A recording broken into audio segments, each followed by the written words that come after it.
Come solve a mystery with me today here at the center of Danish power, right by the palace. We'll talk a little bit more about the palace soon. But today we're going to solve a mystery, a murder mystery, at Christiansborg Palace. The year of 1914. You are a bailiff in Copenhagen. What would be a police officer today? For several years you have solved crimes and murders in Copenhagen, and you've built up a reputation as a smart and successful bailiff. Bailiff. That's maybe how it's pronounced. That's a very old word. You are at home one night when a messenger knocks on your door and hands you a letter bearing a royal decree. To the bailiff, you are hereby summoned to help the crown. The case is of utmost urgency. You are to meet me as soon as possible on the marble bridge behind the arena near Christiansborg Palace. Written by the Lord Chamberlain, Maltic. We are just around the corner of the marble bridge and we're going to head that direction. So I have a game over here. This is like a walking tour game that I bought at a bookstore, recommended by one of the bookstore employees who was so lovely. Shout out to Martha, who works at a bookstore nearby. And she said, this is a great way to learn the history of Copenhagen. Real, true history. So these are real mysteries that we're going to learn today, apparently.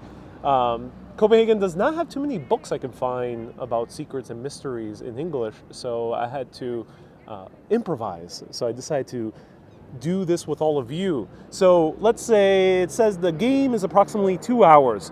Pick someone in the group to read. One to keep score. Okay, so we're going to need a point master. Who's tuning in and who's down to see this entire 2-hour live video? I'll pick one of the moderators.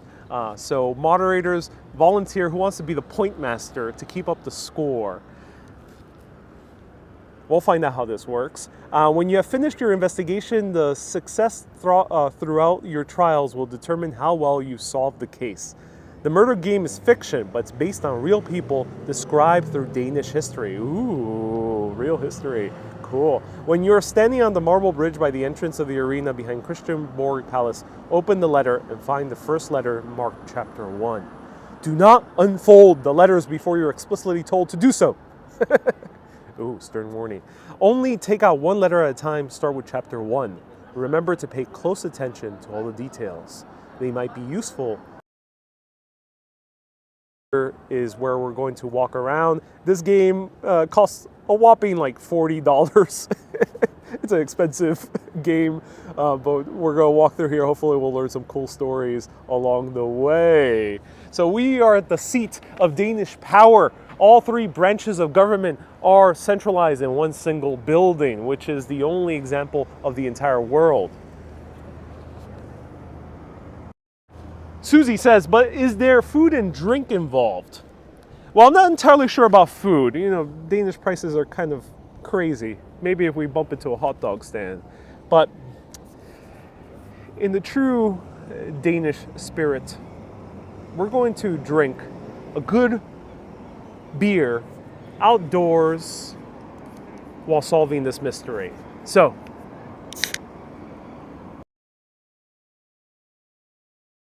it exploded.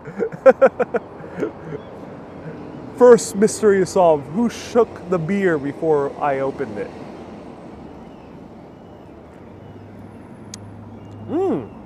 Oh, this one's good. I even spilled a little beer on the letter. Beer has already been spilled, ladies and gentlemen.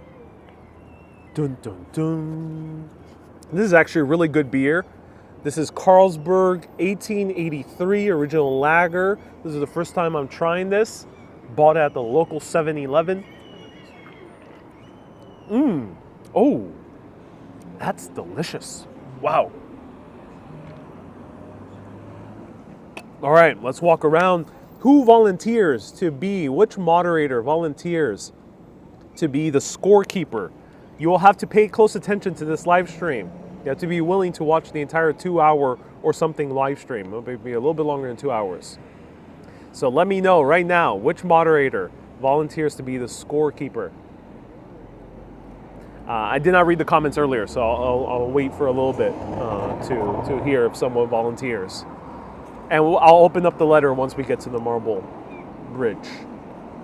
Hello, Millie. Nice to see you. Let's give credit. This is solvemystery.net is apparently the site. Solvemystery.net. Joe should be a mod. Joe, if you want to be a mod, do message me. I would love to make you a moderator. On Facebook or on YouTube. Hey, George says, I'm contaminating the crime scene with beer. Indeed, I am contaminating the crime scene with beer. As long as there's no blood being spilled, says Kay. Oh, yes. No blood being spilled. Joseph says, Ariel, the words are backwards. That's another mystery. Gary says, with the food being expensive, you lose all the weight that you gained in Scotland. I think I will. All right, so if anyone volunteers to be the scorekeeper, let me know. We're going to continue walking around. Let me get packed up. We're going to solve a mystery. So, anyone let me know.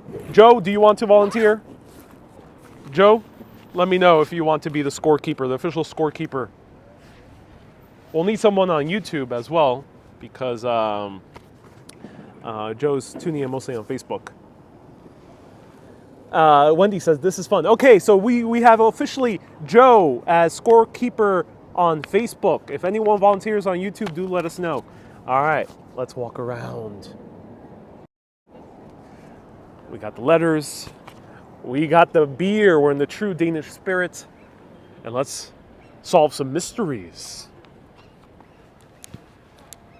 So we are right by the port stop that we visited yesterday. Susie says you'll need a police uniform. I think I might need a police uniform for this murder mystery adventure. I think we'll end up back here at some point. So you'll see more of the palace. But let's get the show on the road and go over to the marble bridge. Kay says I might have to leave, so I can't do it. No worries, Kay. So we got Joe. Thank you so much, Joe. Everyone, round of hearts for Joe. He is our point master for this adventure. Teresa says, what time is it? It's mystery time. Cue the music.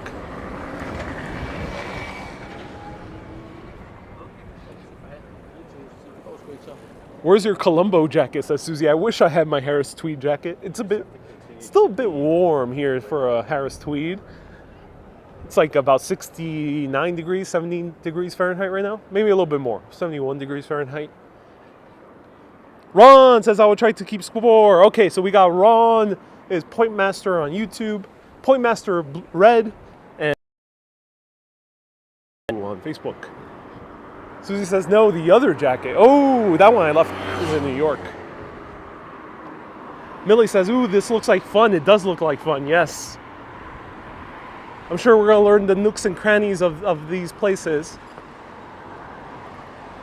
Wow, okay. I'm already getting excited. We're going to pass by, I think the museum too is on the list, so stay tuned. We're not going to enter any of the buildings. Of course, they're probably all closed at this point, but we will be passing them outside. Susie says, you need to look up Columbo after this. Yeah, Columbo is way before my time. I'll look into it. Columbo's like from ancient Greece, right, Susie? Ah, look at beautiful Copenhagen. So someone mentioned earlier the actor Mads Mikkelsen. Actually, it would be so cool if I were joined by Mads Mikkelsen on this mystery tour.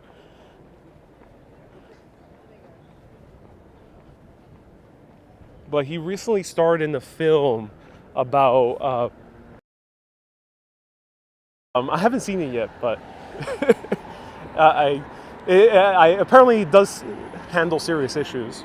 So my heart goes out to anyone who suffers from that as a terrible ailment. But the film also kind of does it in a black comedy way. So there's scenes of Mads Mikkelsen dancing through the streets of Copenhagen, getting sloshed. slosh is a term that we use in America, meaning getting very drunk. I will keep count how many beers Ariel has. Hey, we got Monsieur Pierre Le Pigeon de Pourri right over here.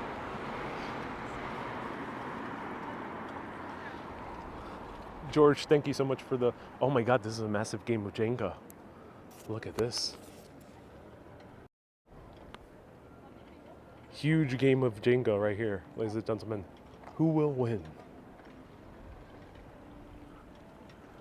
Armchair Guru says that was a good movie. Oh, it was. Okay. Oh, Ariel, you're so peppy. I'm in the Danish spirit, that's why. I'm immersing myself into this culture by being peppy. Peppy with a good beer. I should have gotten Carlsberg to sponsor my live videos. That would be a good idea. I would have just approached them for a sponsorship, saying, "Hey, Carlsberg, if you pay me, I will drink beer every single live stream." It's a very good example for all the young viewers who tune in to this broadcast. Drink responsibly, young viewers. Well, when you pass the age limit. Don't drink right now, young viewers. Drink responsibly when you pass the age limit. Barry says, "I'll need Danish butter cookies." I feel you, dude. I feel you. All right, I think this is the Marble Bridge. The winner drinks beers out of Wendy's boot, says George. I have to ask, have you eaten a Danish in Denmark? Flying Squirrel, ironically, I was going to start the Copenhagen videos eating a Danish here in Denmark. That did not work out due to the cell phone reception. I think we have to go the other way. Yeah, we have to go the other way. That was a dead end. First, another mystery. Why is there a dead end? Nikki says, "Look at the sky. The sky's the limit." Oh, yes. You should get a can of Carlsberg Special Brew. Yes, the 7-Eleven did have them.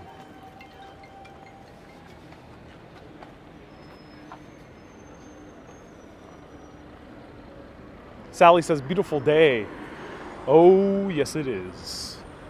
It's a beautiful day here in the neighborhood. We're gonna hang out with the Danish Prime Minister soon, and we're gonna smoke with the Queen.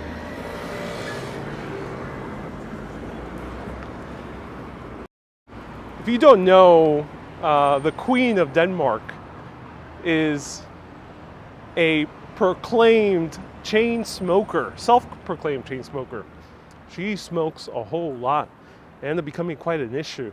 So the reason I mentioned the Queen is because she receives dignitaries in this area of Copenhagen that we're walking through today. And became such an issue that she had to publicly tell the Danish people that she will no longer smoke in public.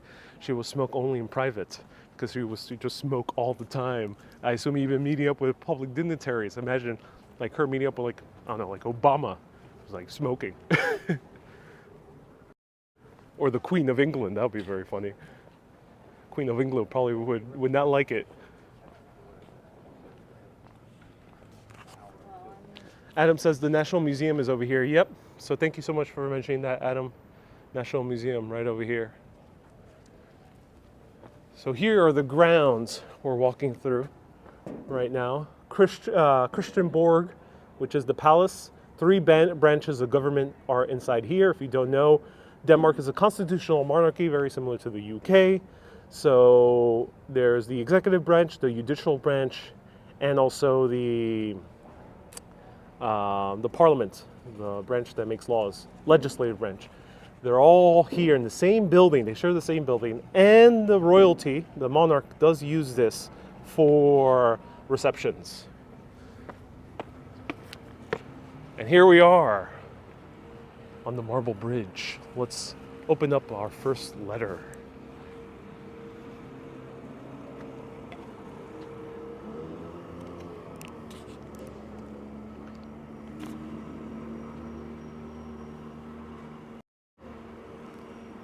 There was a nice short recent interview with Queen Marguerite, says Flying Squirrel, about her relationship with Queen Elizabeth. Oh, that's so cool. I would love to listen to that. All right. Hey, Mathona says, I haven't seen you in ages. Please return to Ireland. Oh, trust me, I want to go back. All right. No, open this up.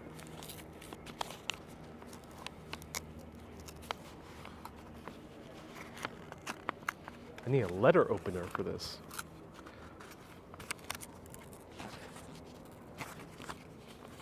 Would I cause issues if I use a huge letter opener, a very sharp one, in the middle of the public? I mean, they do drink here in public. Is it okay to use a huge letter opener knife here in public? This is...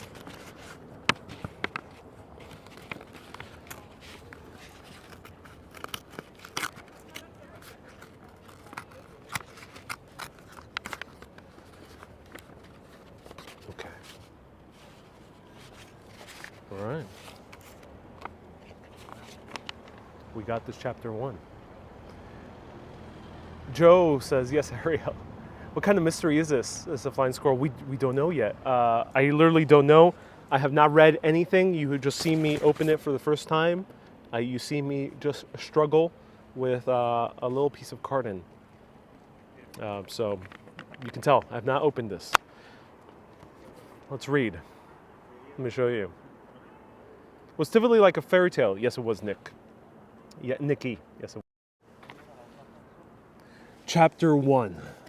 The Marble Bridge. As you cross the Marble Bridge, the sight of the arena bids you welcome. The king's horsemen are galloping on the mighty thoroughbred steeds. You notice a tent at the end of the arena. Oh, I just see a tree, but we'll imagine that that tree is a tent. 2 guards are standing in front of the entrance of the tent. I just see what appears to be tourists, so we'll just assume those tourists are no guards. An older man is giving them precise instructions. As you approach, he turns and stares at you with a stern look.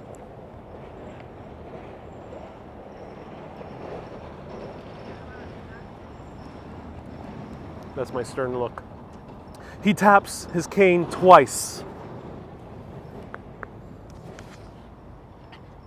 on the stone bricks and gestures at you to approach. Quote, though you do not look the part, I hope you can live up to your reputation, he says, and pushes aside the canvas door as you cautiously enter the tent. You lose your footing, oh no, as a grotesque sight meets your eyes. Illuminated by the torches, you see a bloody, cut-off hand on the ground. Don't worry, fret not. If you're watching with kids, these are not real photos. These are props. Cross the arena towards the rear entrance to Christianborg Palace and read the other side. All right, let's go. Susie says there's acting involved. There is acting involved. Oh, yeah.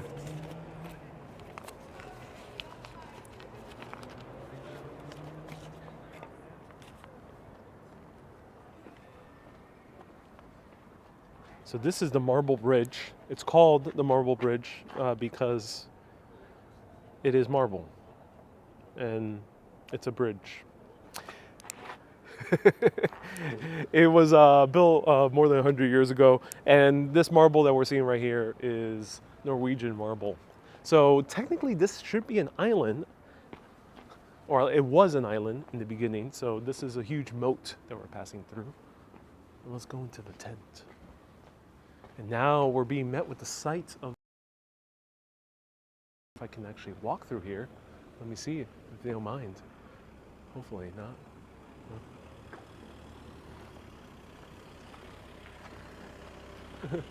Hi, you got past? All right. And then I think they're passing. Wow.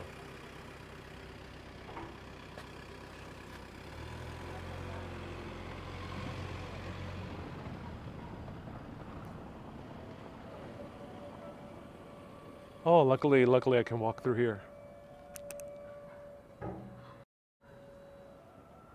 This is awesome. You saw, some of you saw my France post where I tried to walk through the embassy area. I passed right in front of the British embassy, but right next door was a few governmental buildings of France as well. The seat of government in France was just close to where I started the live stream, and I was told to stop live streaming, but it seems like it's no issue here. Danes are pretty easygoing, which is nice. There's barely security in most places that I go to. So, this place is like Holland, says Mohammed. Oh, yes. So let's read the other side.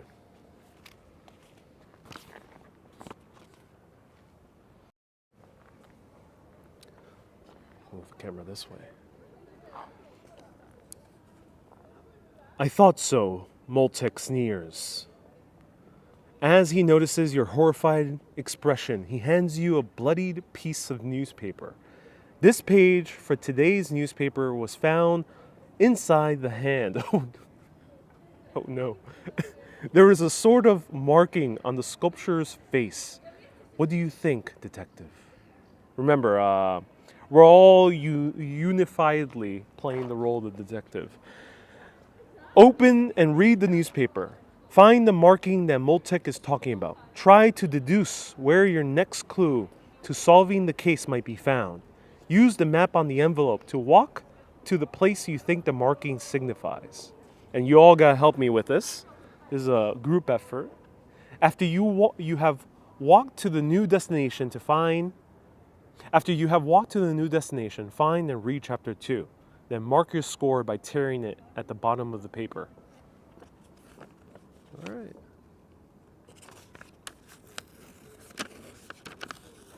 So we gotta find a clue somewhere here.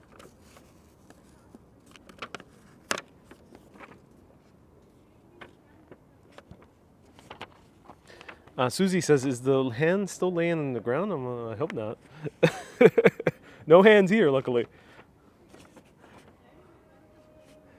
Copenhagen Times. Spot the differences. Though you may not notice them immediately, the drawings underneath are not identical. Find the 6 hidden differences and answer them further down below. Okay, everyone, so what do you think? What are the differences here?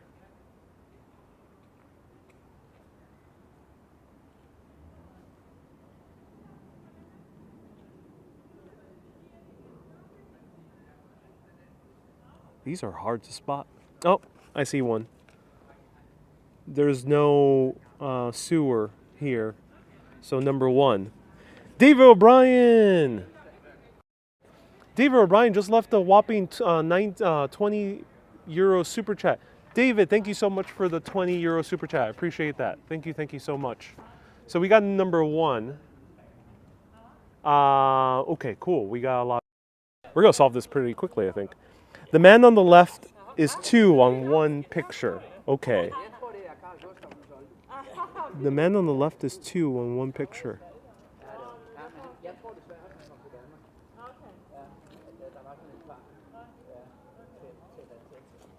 The lamp.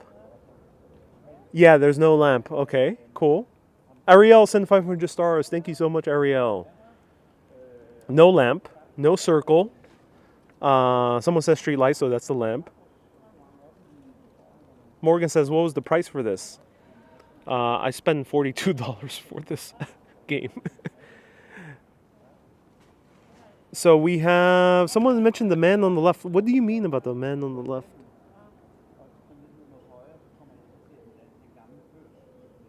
Try to spot what you're trying to spot. Ah, yes. There's an extra man on the left here. So 3 differences.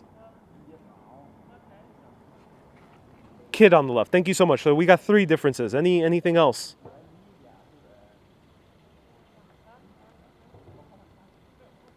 Morgan says worth every penny. Well, I hope so. This is usually done with friends, but we're doing this live. His foot is pointing in more on the left hand, the boy. Really? I don't know.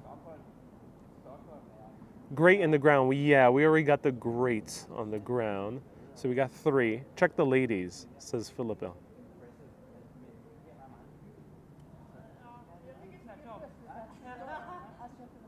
Adam, yes, circle on the ground. The left foot with the bat.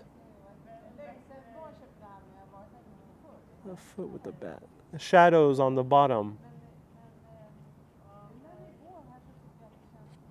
Oh, shadows appear to be the same.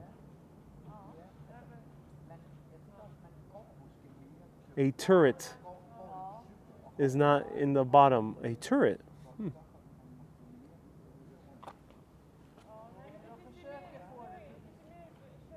No, turret is both.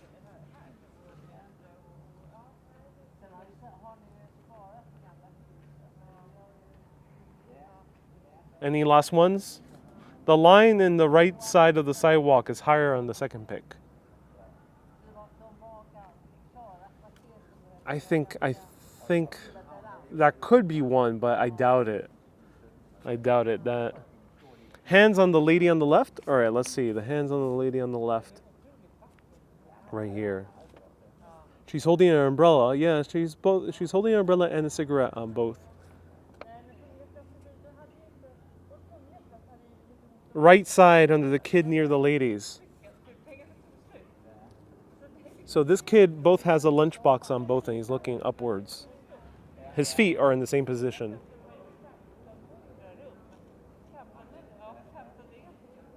Anyone expressions is different. Let's see.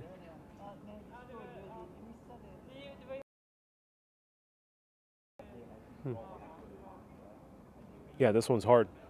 The lantern is missing.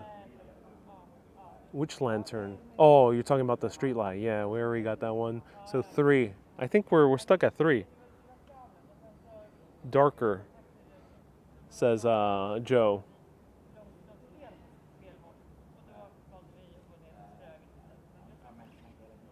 There has to be one more here. But it's so hard to spot.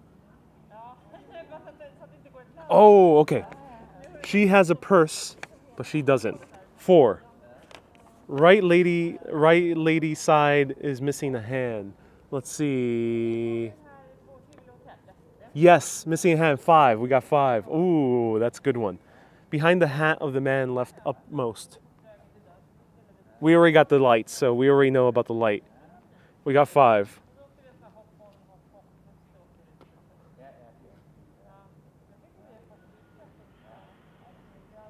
I think we got them all. Yeah, we got them all. All right, we got them all, everyone. 5. I think we got them all. So 5. So scorekeepers, write it down.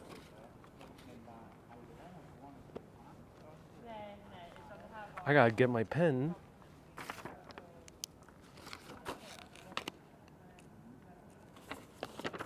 So we got 5 over here. All right, so now let's go. So just a heads up, if you're expecting a lot of walking, there's not going to be too much walking here. This is more of the mystery game.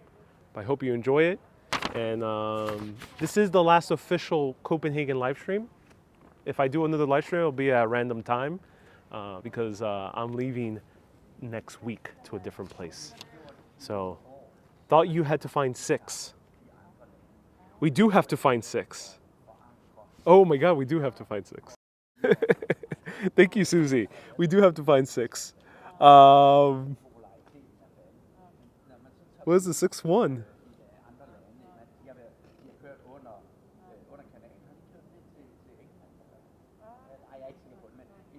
6-1, 6-1.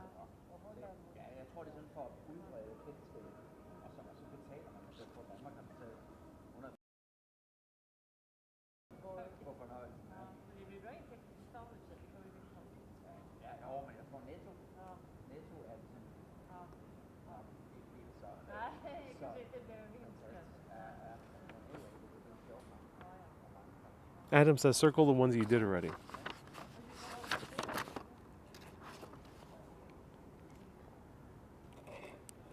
This is hard, yeah, it's pretty hard. Got the little kid. We got the the... What was the other one? Now I kind of forgot. Oh, the hand here.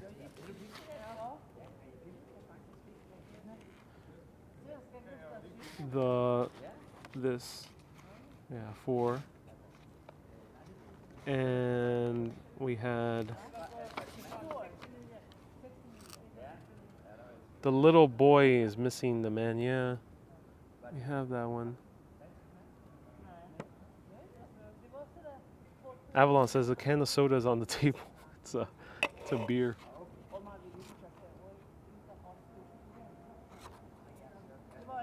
We had the 5th one. What was the 5th one?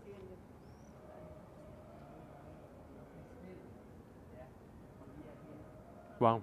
Okay, that's hard. All right. Anyone got any of them? The purse? Purse? Yeah, purse is missing. Yeah, purse is missing.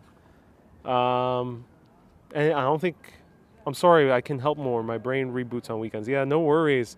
I think we can't spot the 6th. 6th is hard. This one's difficult. The hand on the lady. We got the hand.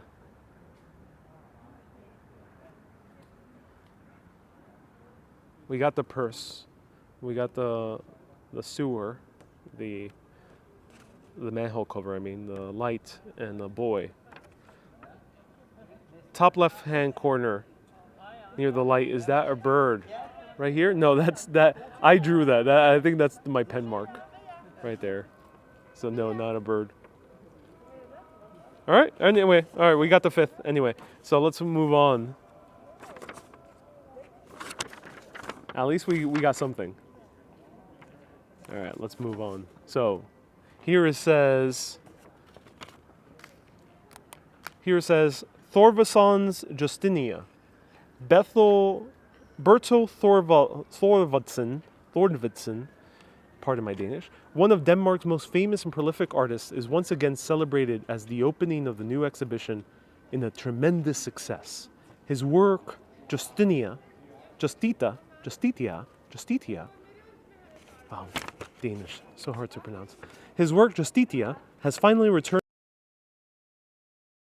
and he is showcased at the museum alongside one of his important but unseen works. This exhibition, which has garnered international acclaim, opens this Friday. Women's rights activists found dead in the harbor.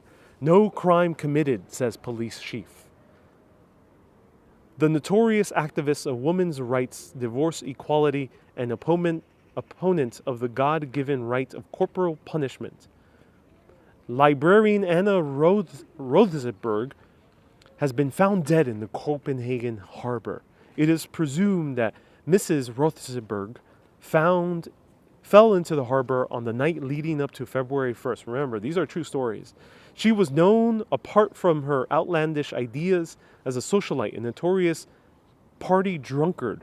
Police Chief Mikkelsen, played by Mads Mikkelsen.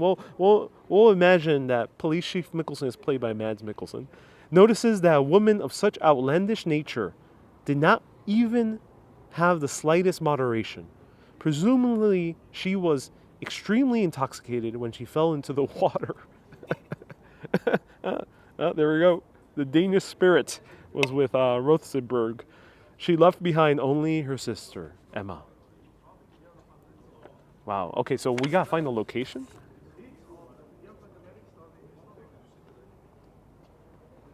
After you have walked to the new destination, read chapter 2. Okay, that's confusing. That's confusing. The 6th one is the guy on the bottom has no foot.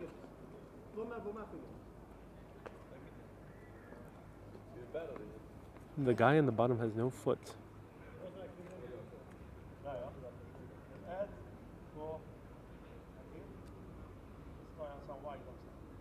Oh, wow.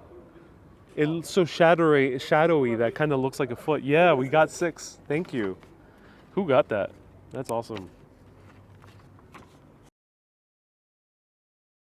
Avalon says you're in too deep. Yeah, thank you so much. We got 6. So I guess we have to find Find the marking that Moltec is talking about. Try to deduce your next clue to solving this case. Use the map on the envelope and walk to the place you think the marking signifies. What marking? Oh, this marking. Oh, I see. Okay. Joe, yeah, a few people got it right. Sorry, I missed that. I thought it kind of looked like a foot. So we got 6. Awesome. Congratulations, ladies and gentlemen. For whom does the bell toll? We'll find out. So where do you think this marking right here leads to on the map? Let me know. I think it's pretty obvious. Luckily, the first one is very easy. Let us know. Joe, Ron and Joe, thank you so much for keeping score. We got 6 points. Well, actually, no, sorry. Yes, we got 6 points, and then we'll find the next point here. Where is the marking? If we find the right location, we'll get 1 more point. Flying Squirrel says the Supreme Court.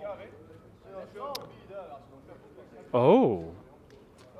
Tomorrow also says Supreme Court. Do people vote for the Supreme Court? I think you might actually be head on, yeah.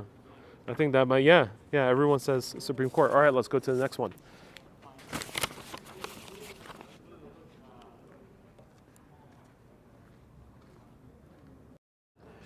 All right, everyone, yeah, we with a game, one has to have patience.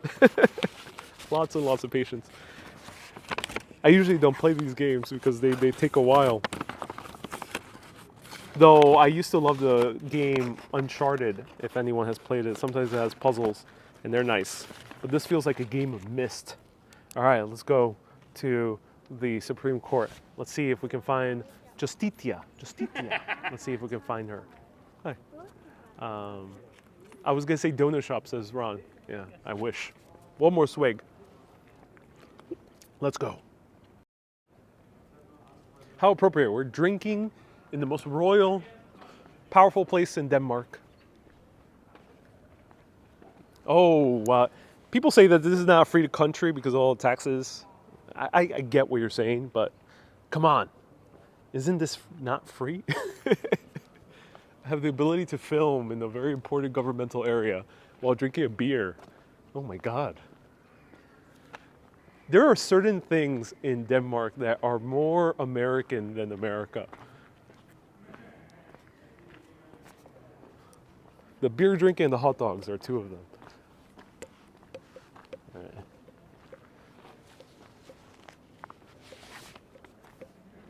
So this is the Supreme Court. We gotta find Justitia right here.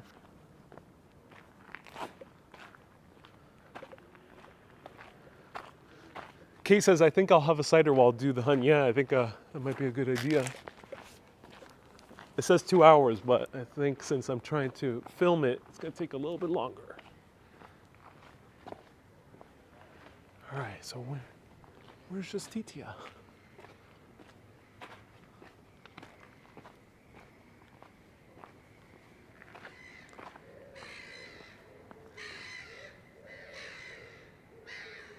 Wendy's having a wine. Awesome. Let us know where you're drinking. It could be non-alcoholic, but let us know where you're drinking. How old is the road in the building? That is a great question, Joanne. So these buildings date back to the early 1900s. However, there has been a castle here since the 1100s. I think it was 1300s is when the first official castle was built. So 1300s. Susie says, I'm having strong water. Ooh, stiff water? Nice. Water straight? Nice. Or water on the rocks? Do let me know, Susie. So here's the Supreme Court. Are we supposed to spot something here?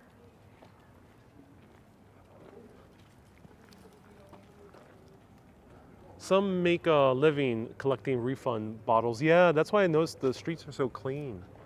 People make a living collecting bottles. I guess we just open up the next envelope and kind of find a clue here. I'm not sure. Let's see.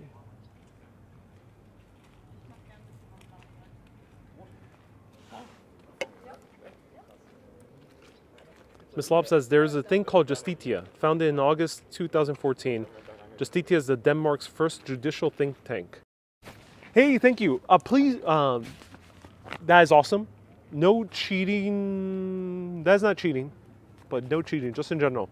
I forgot to say that in the beginning. No cheating, no Googling in the beginning. That is not cheating, because that's a side fact, but thank you. All right, let me chug this and let's go to the next letter.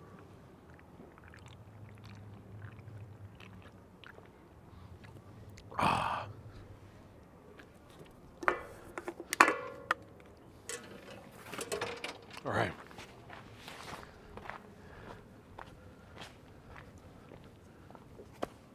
Yeah, put my gimbal down somewhere. Bear with me. It's hard to open letters with one hand.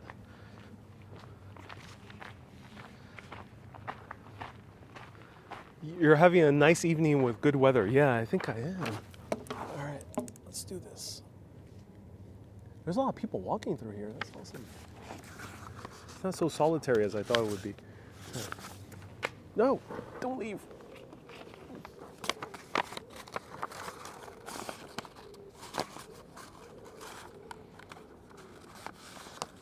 Is it cold here? About 71 degrees Fahrenheit, but the wind makes it a bit chillier. We got it right, ladies and gentlemen. The Supreme Court. We got it right. We have 7 points. We're up to 7 points right now.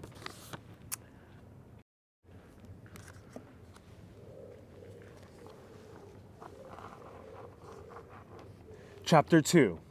If you're standing in front of the Supreme Court, the point master may mark 1 point. If not, then walk to the Supreme Court and mark 0 points. Yes, we got 7 points. Nice. Carefully wrap... Okay, so now this is the police officer. So remember, the police chief is played by Mads Mikkelsen. I am the police officer, and all of you are part of my squad. You're all my partners. Carefully, you wrap the newspaper and put in your bag. You sense some things in this investigation might have a deeper meaning. Oh. The red marking across the eyes of Justitia, you say, and point to the newspaper. It's in blood. Someone is saying that justice has not been served. I think we might find some answers inside the Supreme Court. As you enter the Supreme Court, Justice Bogensen, I'm going to call him Justice Bog. Justice Bog, Secretary, presents himself, very upset. Supreme Justice Bog has not been here neither today nor yesterday. That has never happened before. We're really worried. Interesting. Please show me to his private office, you reply. Yes, but the door is locked, I'm afraid. I do not know the code. All I have is this paper he gave me, in case I needed access without him being here, the secretary says. The paper reads, My God, my code. Ooh, things are getting spicy. All right, so Justice Bog is missing. Uh-oh. Poor Justice Bog. You try several times using this code on the padlock, but no luck. As you contemplate what the code might be, you notice writing above the officer door. No wise man ever wished to be younger. You look out the window, down into the courtyard, where 4 statues stand. Bog would have this same view from his office. Perhaps one of the statues is the key to the code. Find out which statue Justice Bog will have related to the most. If the name of that statue is the code to the door. What do you think, ladies and gentlemen? Who would Justice Bog relate to the most? The letter, he said, no wise man ever wished to be younger. That's one clue. No wise man ever wished to be younger. My God, my code.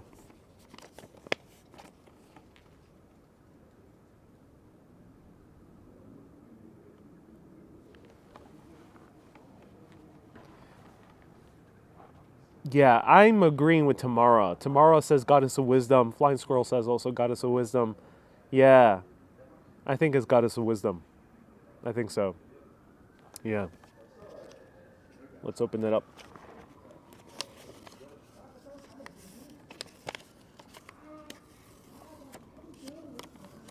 A lot of people are saying Goddess of Wisdom.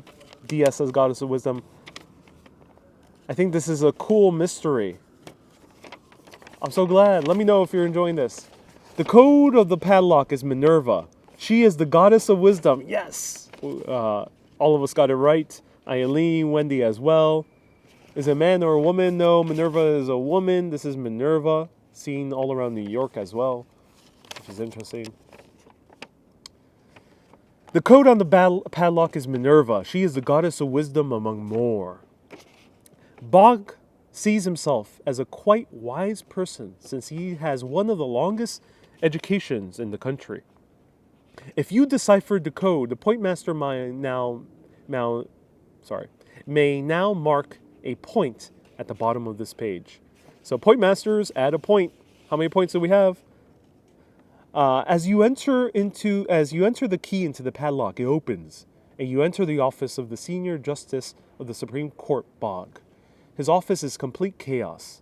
Everything is tipped over and broken. You browse through his cabinets and files containing at least 10 cases.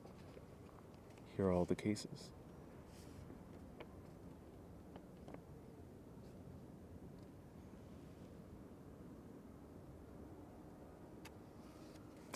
Ron says we have 8 pints. Looking through these cases, something rings a bell. One of these cases has a connection to your investigation. Something you have already read and has happened within the last couple of days. Find the connection before reading chapter 3. Oh. What is the connection?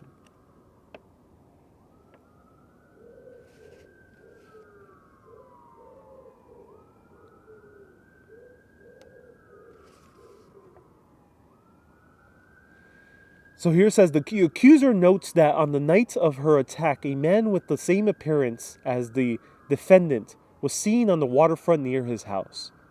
It is not shown, however, during argument that the defendant could not have been somewhere else or someone else. The accuser, a woman of particular despicable character, is so classical of the lack of virtues of her sex, and therefore it must not be judged that the defendant, Steen Rasmussen, could not have committed said crime. Should the defendant, Steen Rasmussen, be guilty, it is noted that the accuser, Bodil, is herself guilty of inspiring lust with her lackluster lackluster dress. Therefore, the judgment still stands. The accuser is deemed not guilty and the case is closed. Okay, everyone, it was a different time. It was a different time back then. That's a very sexist, poor sexist conclusion. Let's read the next one. The next one is the accuser. Jorgen Thorsten Armisen accuses Igne Lind of infidelity. Ooh, spicy. As soon as the case commenced, I noticed inconsistencies with her statement. Though it cannot be explained why Jorgensen Armisen was visiting the prostitute. Oh. Jorgensen, what were you doing? It is not necessarily to seek out corporal explanation. What is certain is that the accused, Igne Lind, has not provided what is expected of a wife. Oh no. This judge was not so wise. Thus the case is obvious. The court cannot find the defendant, Igne Lind. The court finds the defendant. Ignan Lin, guilty on all charges. She is sentenced to 6 years in solitary confinement in the tower.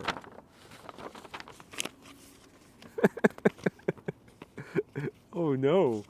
That was if you did not get the gist of that, basically Jorgensen was charged of infidelity, but they accused the wife because she was not good. She was not a good wife. He visited a prostitute, and they said it's the wife's fault. I laugh because it's terrible. It's terrible. It's really bad. So we guessed the right code. Let's move on to the next chapter.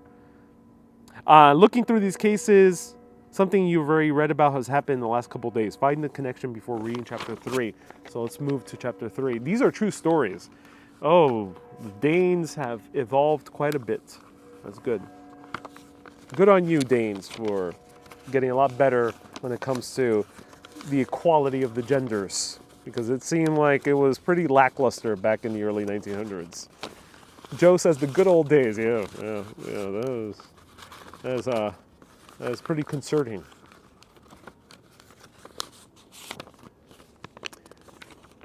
Chapter 3, Library Garden. Let's find the library garden, shall we?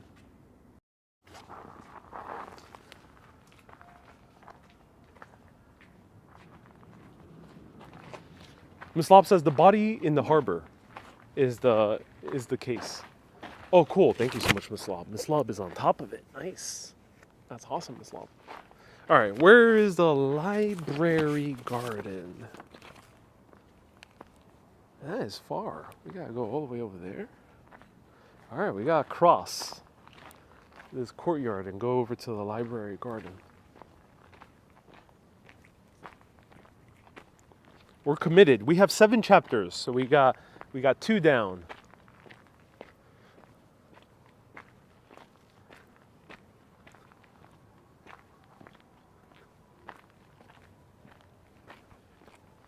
I am shocked about the lack of security in this palace. There's not even a guard or anything. Wow. If this was the US, I would not be able to walk anywhere close to here.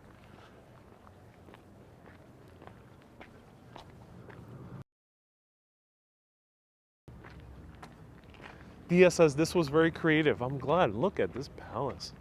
Oh my. I have a feeling this will be the last stop. Nah. Wow, you can walk through the palace and there's no guards or any. What? Ladies and gentlemen, as I mentioned, this is the center of three branches of government. And there's no security.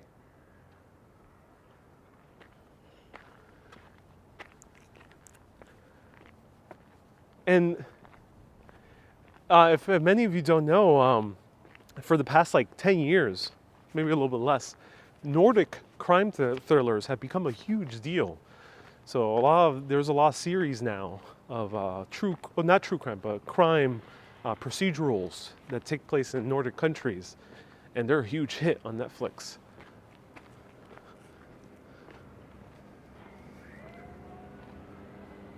Kay says, I bet you're being watched. Yes, I have no doubt. There's cameras all around. Yeah, that I have no doubt. I'm glad, because this lack of security would be pretty bad. How did we get to the library garden? I think we have to go this way.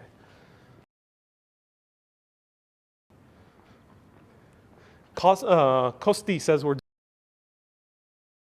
doing Nordic noir at the moment. Heinz says it's like Congress or Parliament, but the thing is, it also has the judicial department and the executive department. So it's a lot of departments all in one. Peter says this is the land of the free. It's quite looking like that. There's a lot of trust in the people here, which is nice. Wow. Look at these grotesques. Joseph says, where are the other people? It's pretty late, and this is a governmental center. There are people walking here, though. It is more people than I would expected on a Saturday in a governmental building. Definitely more people. So there are people walking out and about. But this is not going to be full. It's Saturday, so the government ain't working on Saturday. I hope the Danish deserves a good beer.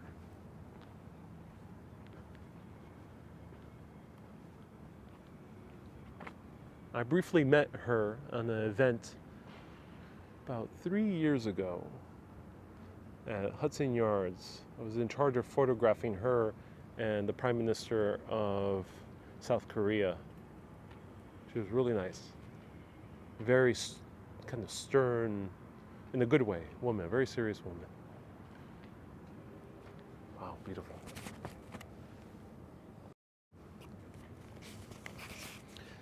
Hyde says they're on summer vacation. Oh, that's good that they're on summer vacation. All right, I think we're going to go to the Library Gardens over here. Right over here. Let's go.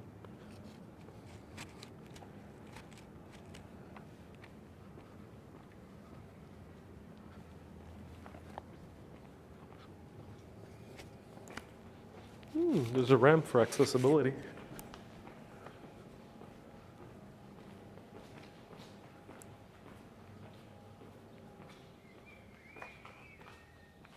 Oh, wow. So the wonderful woman at the bookstore told me that this is a place almost no tourist knows about. This is the Library Garden here in the palace. And this is awesome. Look, they left the tables and chairs out, even though it's nearly 9 p.m. Well, it's already 9 p.m. They left the patio chairs out. That is awesome. In the U.S., they would be packed up by now, and this will all be shut. Wow. Look at this.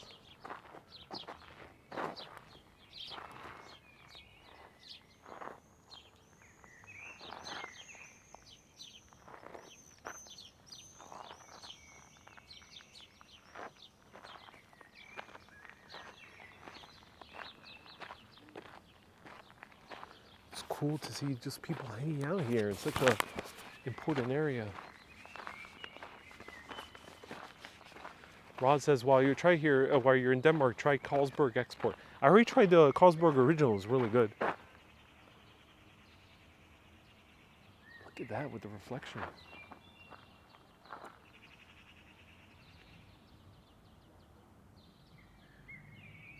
Wizard says in the description, says you're a filmmaker, where you can find my films. I've made short films thus far. Everything I do is filmmaking, but I've made short films. Ariel Vera on YouTube is where you can find my short films. Oh, look. There's fish.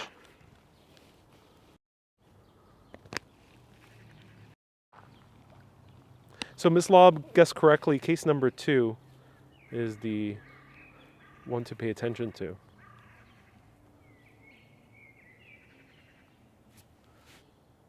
Check the pots. They may have left their house keys there, says.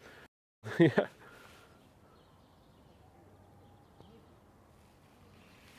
Nikki says, straight ahead, go into the Black Diamond Library. It's closed right now, of course. It's already 9 p.m.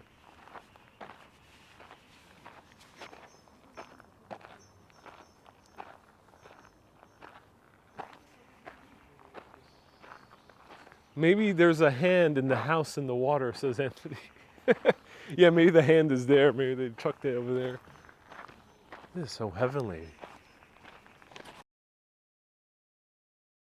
He says, what a serene place, yes. Joseph is saying the sounds is carp, carp, carp, carp, carp. Yep. It's the rocks, the gravel.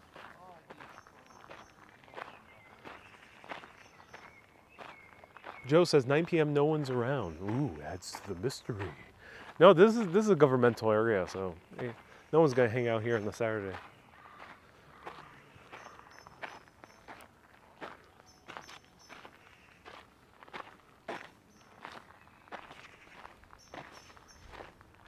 Why is there remind me of the name of this. The Jewish candles. Your feet sound like cereal. Oh yes, some frosted flakes.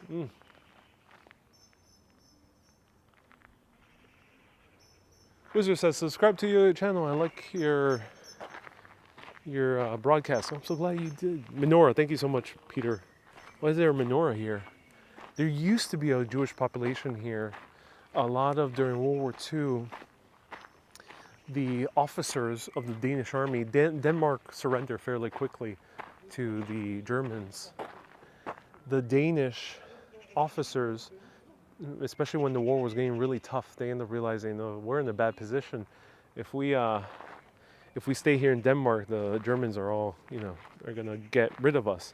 So they escaped to Sweden. But as they were escaping to Sweden, they actually took with them hundreds of Jews and saved many of them by going into further up north.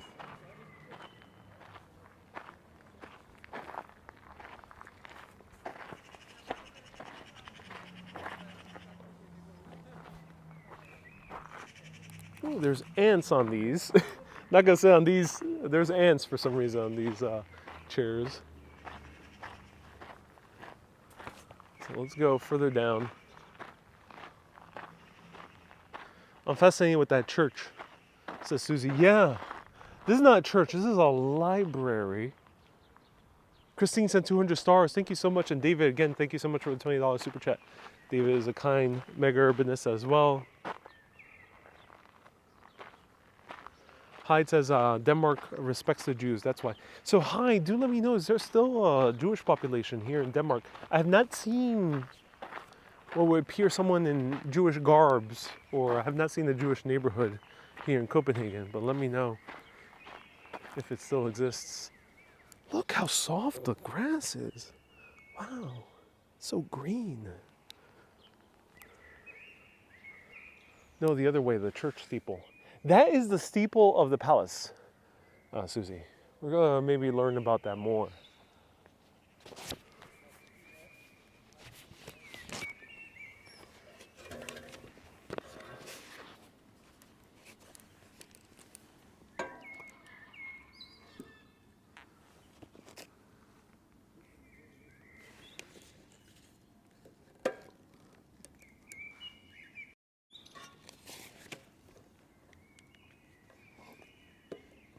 Oh no, there's midges here. Sorry, I gotta move. There's midges. I'm gonna move to the patio chairs and read this letter. Let me show you more of the grounds.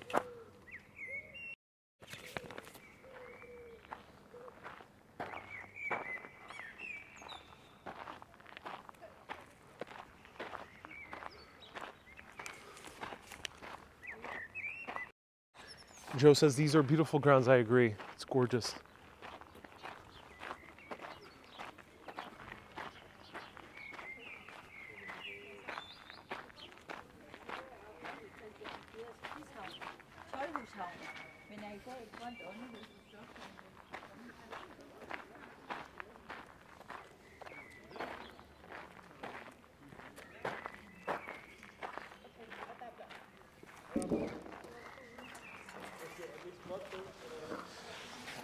Joe says I would definitely live here.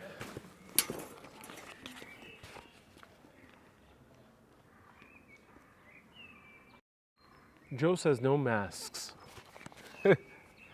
Joe, yeah, no mask, Joe. We respect the Muslims. There's about 500,000 here, says Hyde. Oh, that's awesome, Hyde. I'm so glad society migrated from Turkey, Arab countries, Pakistan, and Afghanistan. Yeah. Thank you so much, Hyde. Hi, everyone. If you don't know, Hyde leaves extrasensory perceptions from our broadcasts, from these broadcasts. So it's awesome. He reads energies and spirits on the broadcast, and he leaves sometimes full reports on them. It's really cool to hear. So if you want to hear a shamanic interpretation of these broadcasts, check out the comments afterwards. For example, he did one of the standing stones I covered in Scotland recently. So let's read this next clue, shall we? We got 3 down.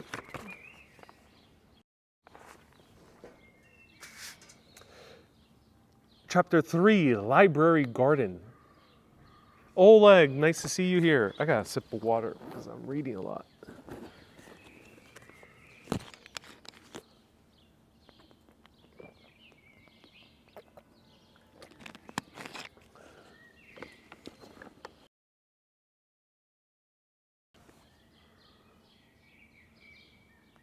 Joe says, when you were at the Mona Lisa, I was shocked that many people were not wearing masks. Yeah, I mean, pretty much in Europe, it has been lifted.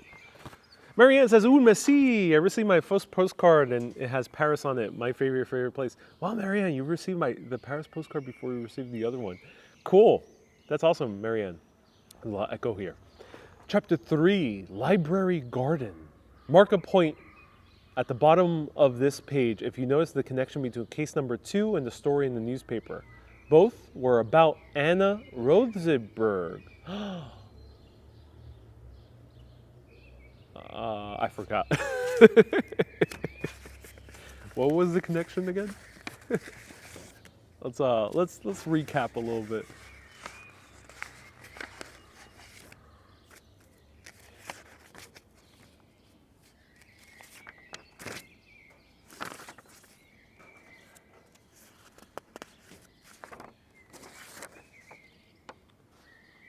Oh, so the woman we read about, Tamara Harbor, a lot of people are paying attention. That's awesome. Tamara and Miss Lob are paying attention. That's so cool.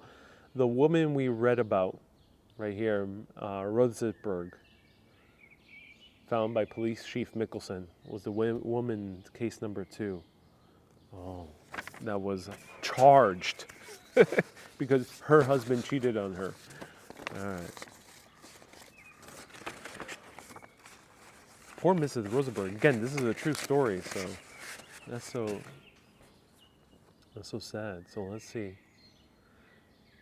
So we guessed it right. Miss Lob did guess it right. So round of hearts to Miss Lob. Miss Lob guessed it right. I think you're tuning in on Facebook, right? Is Miss Lob tuning in on Facebook or YouTube?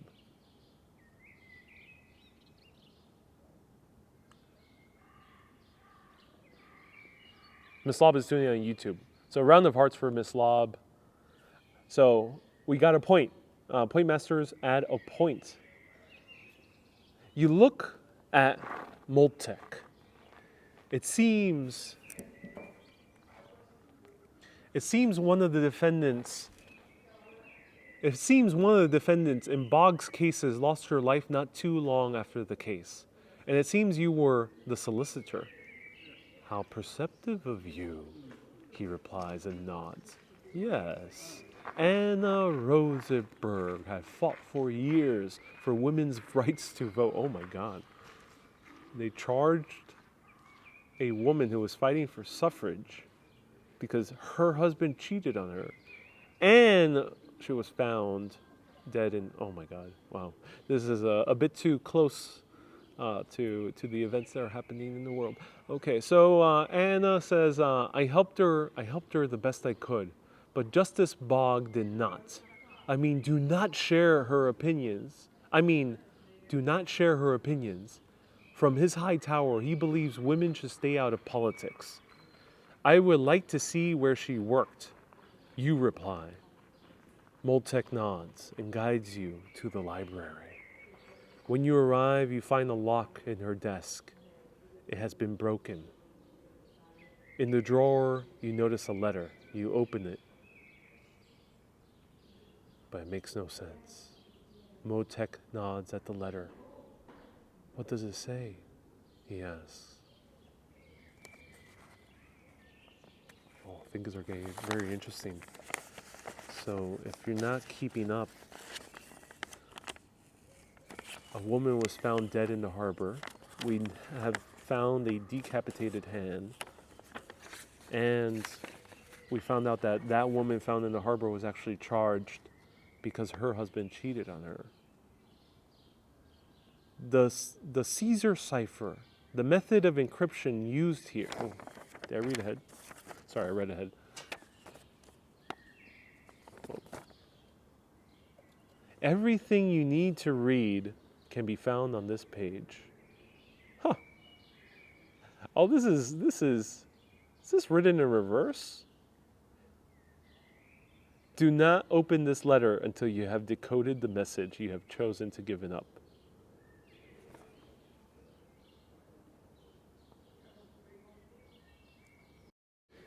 Yeah, I did not pick this story on purpose, so this is a pure coincidence that it's very relevant to the threat on women's rights in America. And there's most likely a few other places around the world where they're going through similar things. So it is a bit sad and pure coincidence that this story reveals that. But this is in reverse, and we're lucky because this camera is in reverse. So what does it say? It's not working.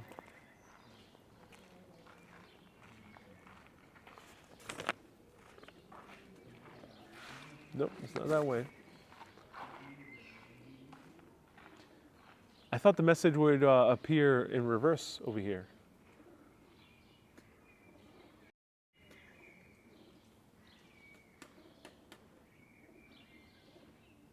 Ooh.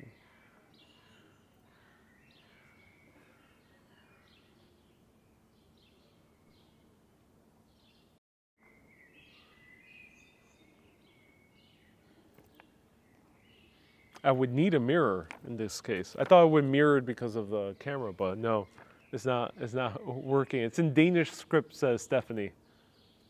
It is. What does it mean? It's mirror writing. I don't have a mirror with me. Maybe with a phone? I don't know. Well, let's improvise.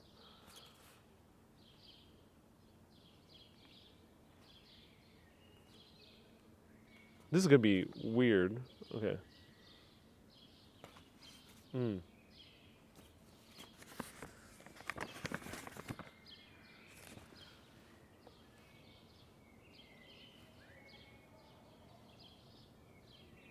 that's hard.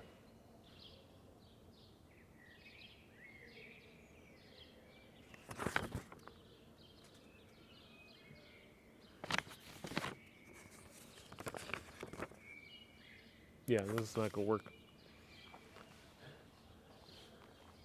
Miss Lob says, but they said everything you need is on the page. All right. It means you spent $42. Yeah. Most expensive game. This is more expensive than like a walking tour of a similar nature. Anthony says you have to take a selfie. There's a dog. Oh, there's an owner.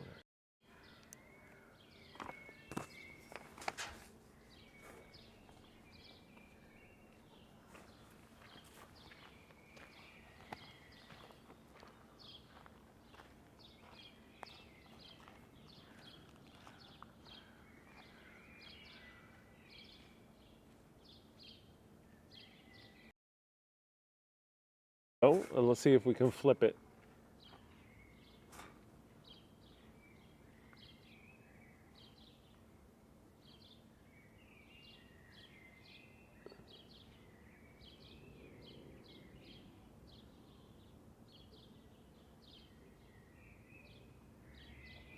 How do I flip a photo? Oh, there we go. Nope, ain't working.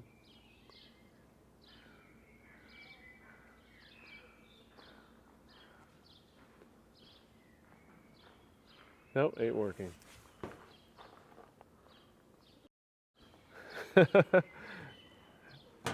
No, it ain't working. There has to be another way to read this message. It is not in reverse. It is not in reverse. Stephanie says it worked.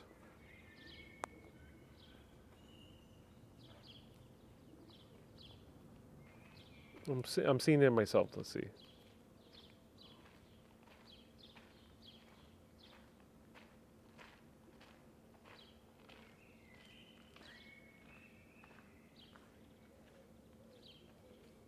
No, did not work. Costi says no, it did not work. Try folding it into itself.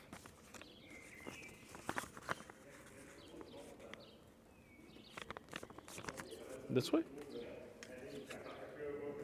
What would that do?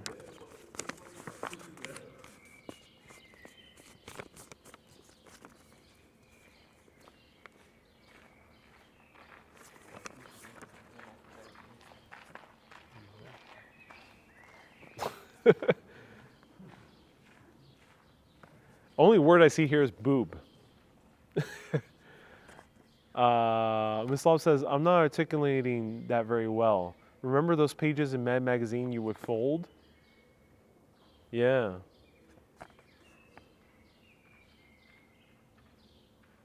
I don't know. Mark says, I thought this was a family show. Well, yeah, the mystery got saucy. Joe says, ask those people behind you. I don't think it's in Danish. I think it's in English because they made this English game. All right, let's see. What if you fold the words in half? Says Tamara. I'm not sure if you're supposed to fold things. Let's see. No, I don't think that will work. No, there's nothing about folding. There's like a alphabet here, so it might be a cipher. But I have no clue how to solve this cipher. Kay says cannot be read in backwards. I've tried flipping it. It does not make sense. So Ron says on the alphabet, Z comes before A. Are all the letters offset? That could be the case. Tamara says lengthwise. All right, so if anyone wants to take a screenshot right now, let us know. I'm gonna point it right here.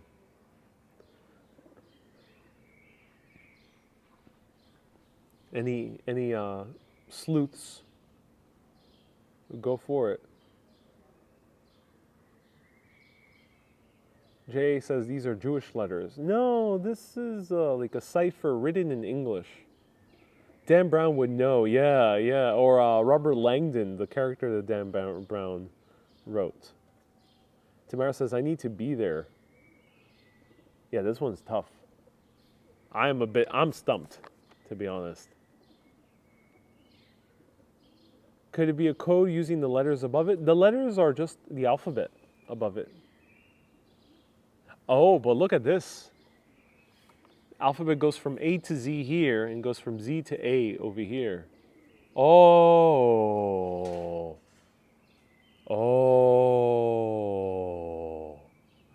It is offset by one. Oh, someone said that earlier. You got it right. Let me know who you were. That person got it right. Yes, it is offset. So here we see that the cipher is not A through Z, but Z through Y.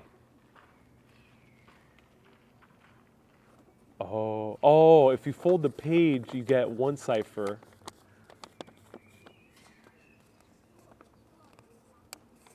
Wendy says 34 hours later.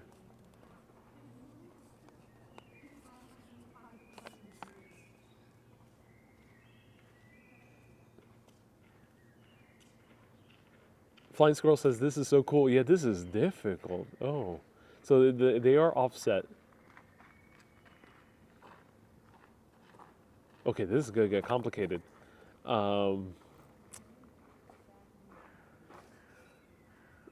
I hope someone starts working on it. So try offsetting it by one letter right here. It could be in reverse where half of the page is not offset and the other half of the page is offset. That could be the case. Or it could be the entire thing is offset. So Miss Lob says the first word is my. Yes. Okay. Ooh, okay. We're getting somewhere. Miss Lob says this is my. Ooh, we're getting somewhere. All right, we're going to take the pen.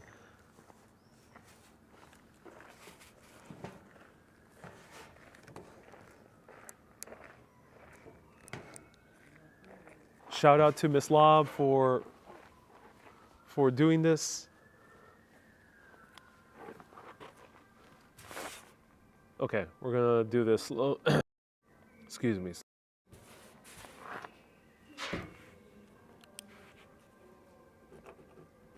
My EF, we got offset by one letter. So we're basically offsetting by one. Next work is near, my near. No, because it's E. So this would be D.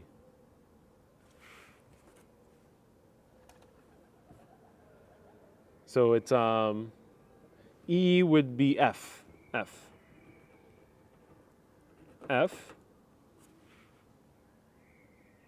No, it would be D. Sorry. Okay, so it's behind. Thank you so much. My dear. Thank you so much. K. Dear. Okay. So we got T-I-T-U-F-S. T would be S. I would be H. S. Sister. Okay. Sister. Thank you so much. I am not the best in ciphers. I could figure this out with time, but this would take me a lot of time. So my dear sister, boob. Obviously, it's not boob. It would be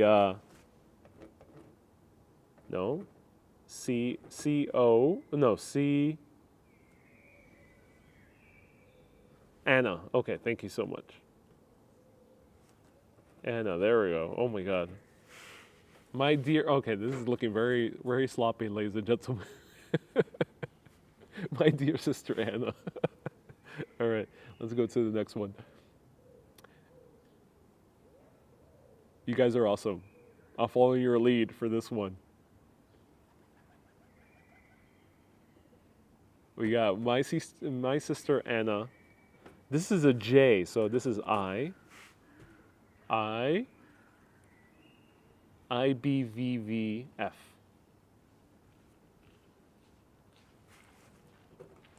Have. No, it's two V's.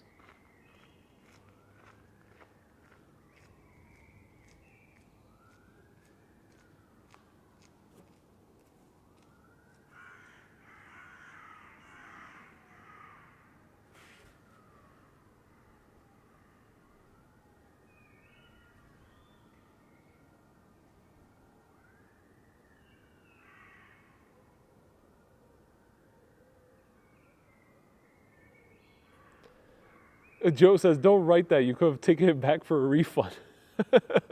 It's a W. Oh, that's a W. Oh, thank you. So, okay, I have. Okay, thank you. That looked like two V's. I have taken. My dear sister, Anna, I have taken.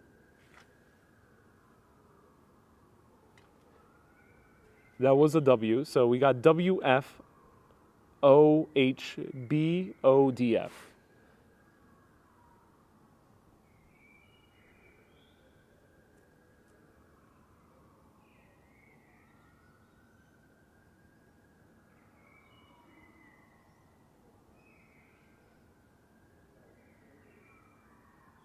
We got it. We got it, ladies and gentlemen. People are getting it. Let me doodle as we get the next one.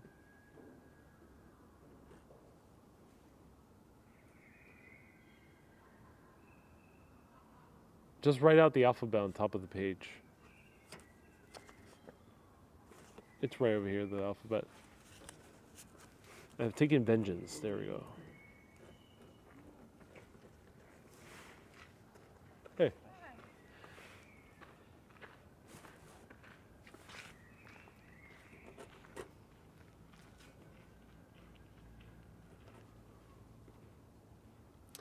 So Flying Squirrel, Anthony, Miss Lob, Susie all got it right. Vengeance. I'll keep doodling for the next one. JT, which is I. It is N. O. It is my fault. Okay, there we go. It is my fault alone. Forgive me. It is my fault alone. Forgive me. No, there's another word here. It is my fault. Oh, my fault. Okay, there we go. Forgive me. There we go.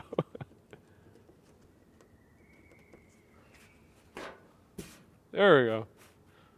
My dear sister Hannah, I have taken vengeance. It is my fault alone. Forgive me.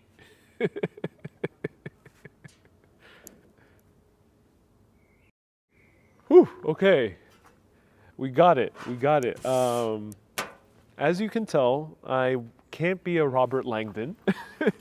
I like my history, but oh my gosh, solving puzzles. I can walk. If you ask me to find something in the physical space, yes. But it comes to codex, oh, that'll take me ages. Thank you, everyone. We have a lot of code breakers out there. Let's move on. Let's move on. Now we can open this up.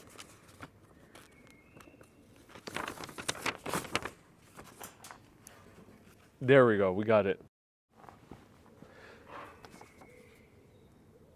Great job.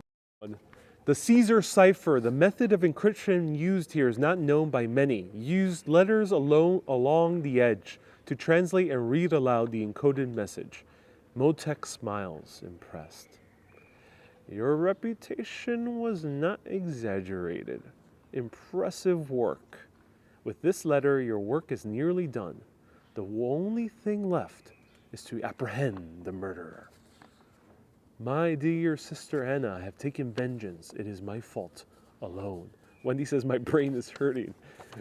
I think I'll start day drinking now, says Tamara. I feel you. I am not so certain. I would like to visit the apartment of my sister Emma. Before I conclude anything, I will find my own way, thank you, you add. As he guides you along, he nods, interested to follow your investigation, but respectful of your wish to continue alone. The point master marks a point where you can continue, marks the point and you can continue to the servant's chamber. All right, add a point because we solved the riddle. Ambrose says, look behind you.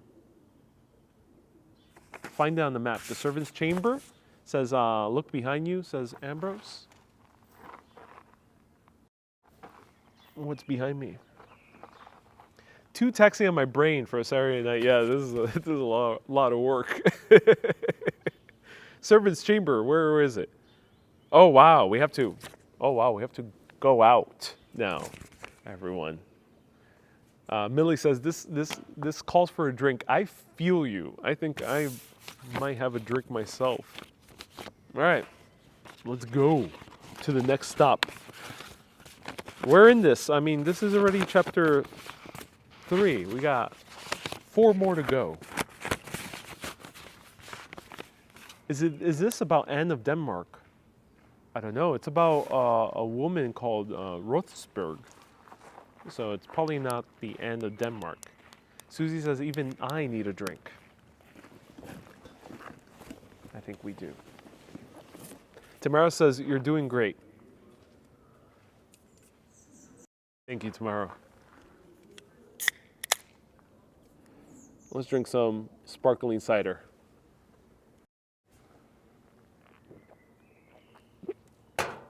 All right.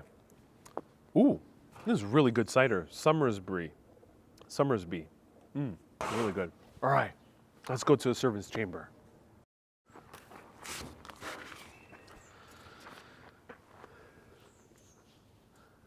Is there a book about the story, says Kay? I don't know. You know, I did not research. I did not know the story before opening up this envelope. I did not research anything about the envelope. I just wanted to. The moment it came up.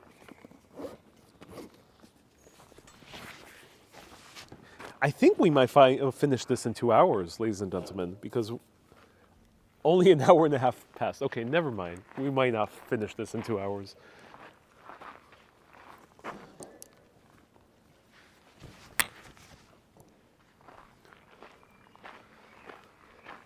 Armchair Guru says the butler did it. I think that would make sense.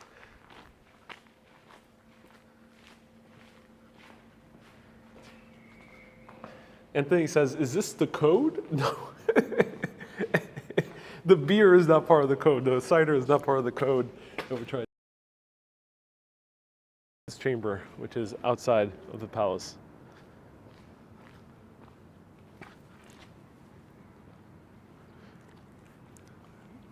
You know, now I'm getting in the mood to go back later tonight to my Airbnb and watch the second season of Only Murderers Left in the Building. If you haven't seen that series and you love New York, obviously you do, many of you, because you watch my New York broadcast as well. It's probably one of the better New York series I've seen. Starring Steve Martin, Martin Short, and Selena Gomez, all solving a murder in a building in the Upper West Side.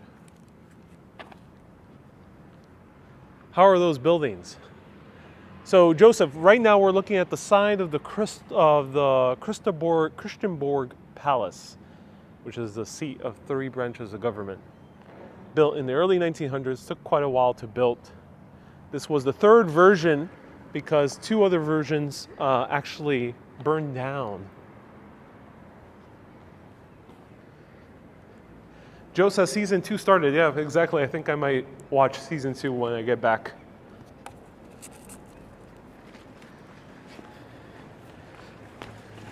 Wendy says we might not get home tonight. Oh, look at the Danish sunset. What? Oh, the camera doesn't do it justice because it's backlit. That's a Danish sunset, ladies and gentlemen. Who knew that the Danes had good sunsets? It's 9:30 p.m. right now. Do you know where your children are? Go to the opposite gate and turn right.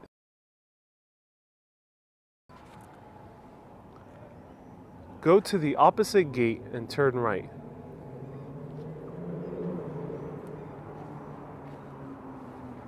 What? Hyde is saying turn right? Hyde, isn't it that building right there? Yeah. That should be... Yeah, it should be that building right there. That's the servants' quarter.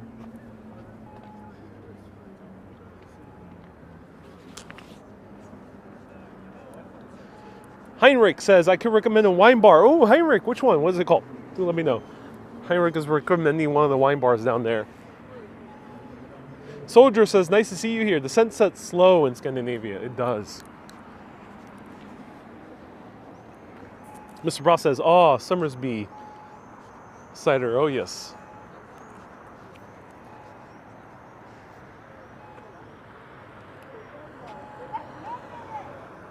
All right, let's cross.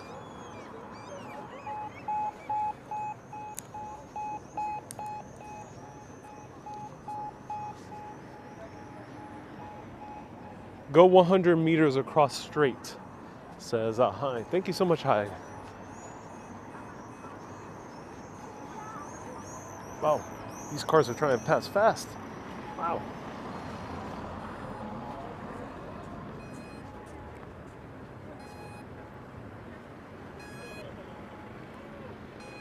This is where we finished the boat tour of the jazz boat tour. Began and finished the jazz boat tour. That first day in Copenhagen. And here we are at the Servants' Palace.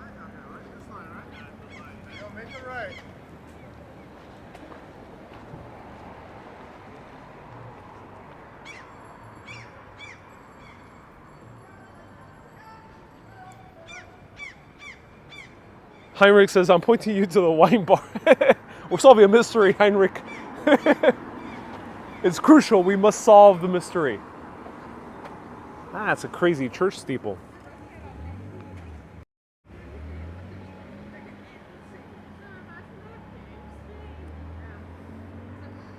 So Orlando has more people on the streets. We're in the, as I mentioned, we're in the governmental area. If we go a few blocks down, it'll get a little bit more full.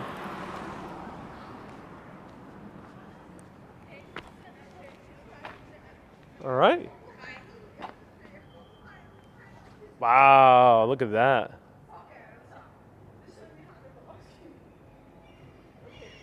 Hyde says this is the stock exchange. Yeah, thank you so much, Hyde.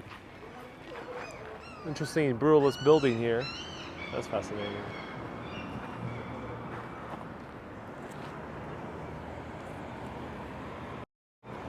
Okay, all right, let's pick up the pace a little bit. Lots of green copper domes. Yeah, a lot of green copper domes. Yeah, a lot of copper used in the skyline here. Yeah, copper, more copper there. All right. For whom does the bell toll? Let's see. Chapter 4. Where are the other people still playing the game? Tamara, I'm so glad you're still playing the game.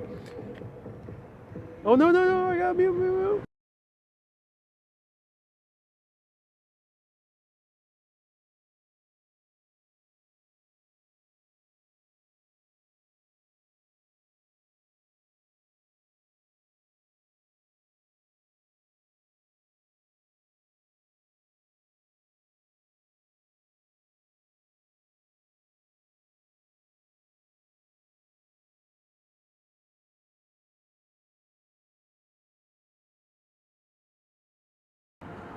All right, sorry, everyone. Someone was playing music. No.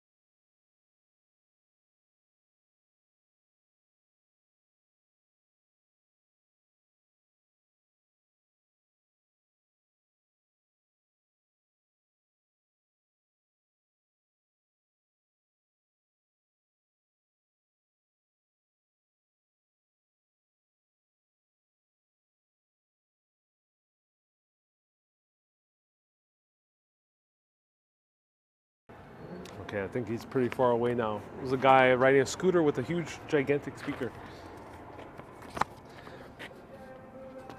Is he gonna drive again back here?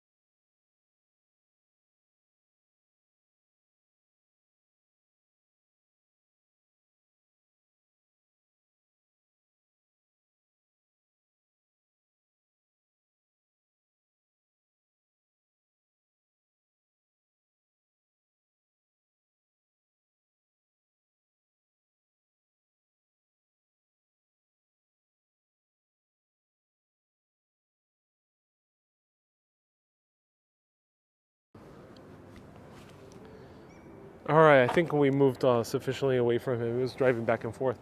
Mathona says, how long will you spend in Europe? I'm staying here at least through until September 1st. That's how long I'll be staying in Europe. Hey, Daryl from Chicago, welcome. The mystery of the scooter death, says Joe. Yeah, pretty much.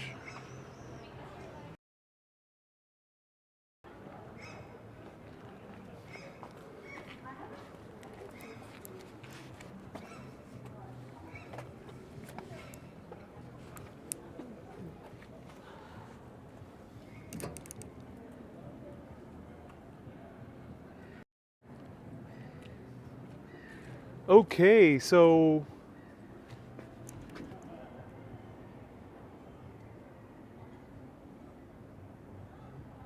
Miss Love says, you know what they say about those guys. Ooh, what do they say about those guys? Millie says, ooh, so lucky, I'm staying till August. Yeah, oh, that's so cool, Millie. That's awesome that you're staying here for a while. The servants' chamber. You cross the new bridge in front of Christianborg Palace. Closing on the servants' chamber, at the top you find Anna's apartment. She's on the top. The door's lock is broken, the same way it was in her sister's desk. Just inside the door lies a bloody bone saw, likely the one used to saw off the hand. Remember the hand from the beginning? Well, things are getting out of hand right now in this mystery. You search through everything and it pays off. Hidden under the mattress, you find a note that might be important. And then here's the note. Let me show it to you. To my love, my life, I have given you good opportunity to repay my love. But if you do not respect me enough to love me, you do not deserve to love anyone ever again. Oh no. You also find a notebook. Seems that Emma is an aspiring artist. Oh, outside, a young man in the neighboring apartment looks cautiously at you. Have you seen anyone here in the last few days? You ask him. But he does not answer. He gestures with his hand and points to his ears. The young man is deaf mute. Task. Pick a person in the group who is best at miming. Try to mime and make the group guess as many of the sentence inside this letter as possible. The group must decode what the deaf mute is trying to communicate. Start a timer when you open up this chapter. You must guess at least half of the 4 sentences without 2 minutes to pass the task. Start the timer now. Oh, now. Okay, everyone, start the timer now. Go, go, go, go, go. We're starting the timer right now. Oh, geez. I'm the mime. Anyone else want to mime in text? Okay.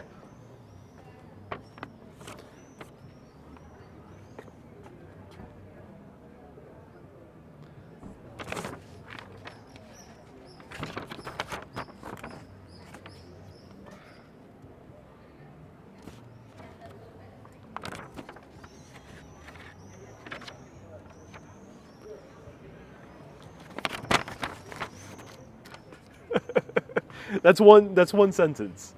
That's one sentence. Someone's getting it right. Someone's getting it right. Do let me know. Yes, Mislav got it right. One got it right. No. Mislav, the girl.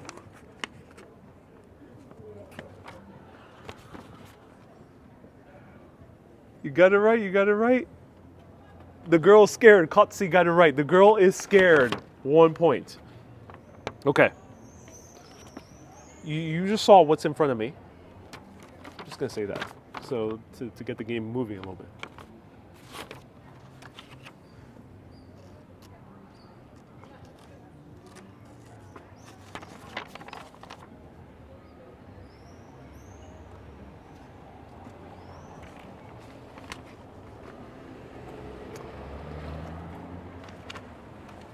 What was it?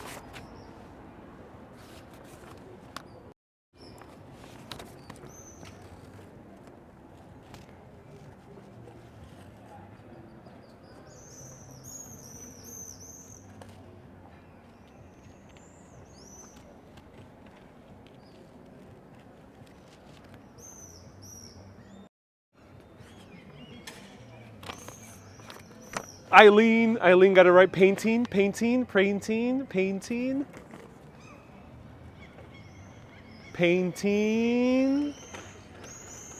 A lot of people are looking a little bit too deep into it. It's not that deep. I like the guesses of writing on the wall, but not quite that. Painting on. Painting the wall. Oscar got it correct. Yes. Painting the wall. Yeah. We got the timer. Oh, this is the timing. Okay.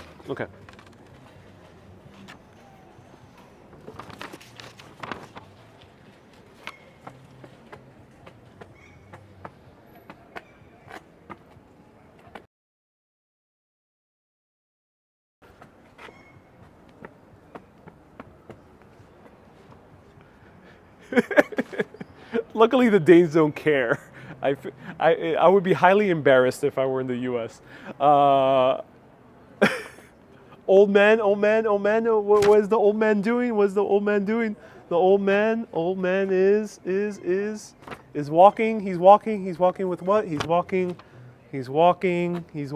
with a cane. Tomorrow got it right. Yes, everyone got it right. Old man with the cane, and last one.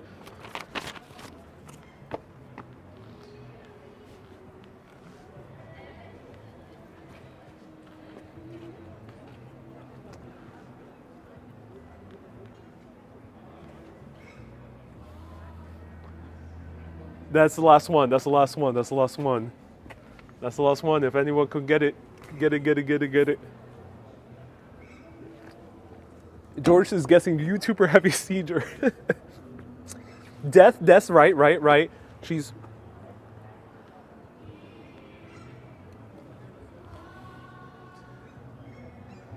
Woman was murdered. Yes, woman was murdered. Plum got it right. Dead sister. We'll just skip to it. Dead sister. There we go. You finally understand. The deaf-mute man is trying to tell you that Emma looked scared and ran towards the building with painted walls. Probably Thorvinsen's museum, which we're going to go soon. Not far from where you are now. You sense that the conclusion is near for this case. Point Master, if you guess at least 2 of the 4, you may mark a point for the miming task at the bottom of this page. Everyone guessed it correctly, so we can mark 4 points. Or I guess, oh, we'll make only 1 point. We only get 1 point, even though we guessed all correctly. As you exit the building, Moltek is waiting outside. Moltek, remember, the creepy guy. Did you find anything? You nod. A few things, actually, though I'm not certain what to make of it. There was a bloody saw, likely used to dismember the hand we found earlier, and I think these drawings in her notebook are significant. Have you ever seen them before? Moltek studies them for a while. I think I've seen them somewhere near, but I'm not sure. Next, you must find Emma's notebook drawings on the wall of the Thorvinsen Museum. Only read the next chapter when you found both drawings. All right, I think we know where we're at. Let's go. Ron is keeping count. 11 points thus far. All right, I know where we're going. We walked past by it when we started this broadcast. All right, let's go. Let's go. We're making progress. Oh yeah.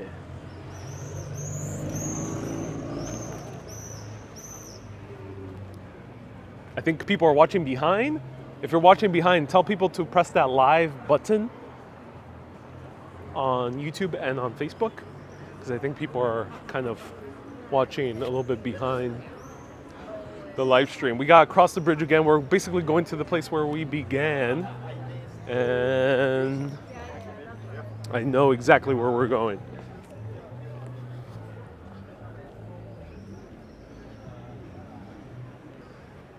Hey, Millie sent 200 stars. Thank you so much, Millie. Bear with me for a second.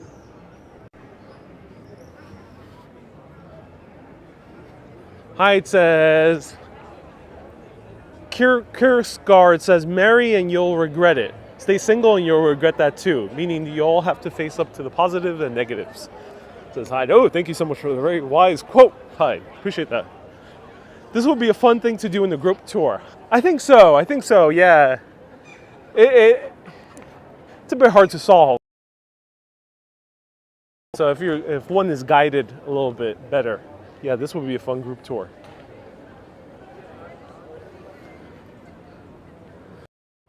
George says, this is a lot of fun, not kidding. Oh, I'm so glad. This is very experimental. I've never done anything like this. And the moment I paid $42 for this, I said, I got to do it. So let me know if you're enjoying this. We're going to cross back. We're going to go to the museum. It's right down there. And there's the clue is right there. I know where it is because we passed it briefly. We started the broadcast.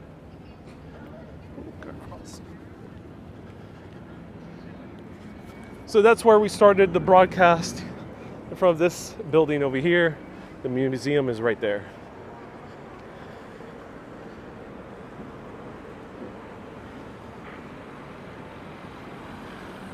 Tamara says, this is fun. Oh, I'm so glad. 3 more to go. We're getting close. I have a feeling the last stop is going to be here at the palace. So we're going in the circle. And this is a true story. You do remember that. I have to remind myself of that. It feels fictional, but it's a true story. So what happened to Rosenberg? Who killed Rosenberg? Was it the husband? It doesn't seem like it was the husband. It seemed like it was someone else. Who was the woman involved with Rosenberg?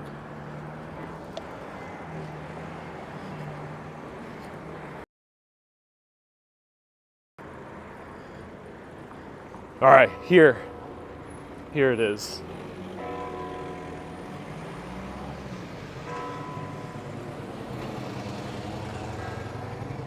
That looks like the Federal Reserve Building in Washington, D.C. says Mark. Yeah, it does share similar architecture. Which one? I think the Reserve probably predates this one in the U.S. A lot of the buildings here in Copenhagen are a little bit newer than Washington, D.C. People don't realize, but Washington, D.C. is pretty old. Right here.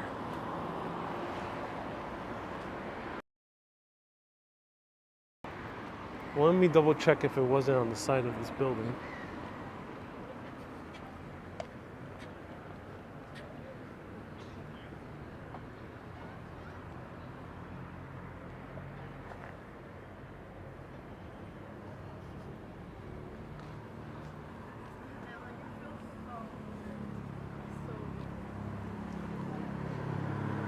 Do watch out, everyone. This is the bike path. So right here, this pavement is the bike path. This is the walking. So there's a lot of paintings here. It might be on the other side.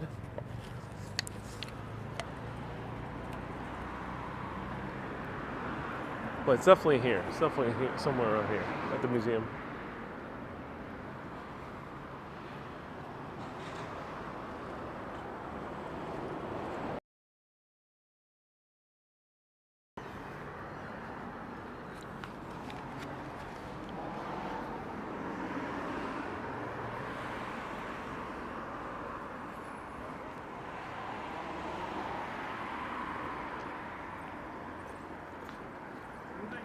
We're back to the huge Jenga, and this is the Thor Museum.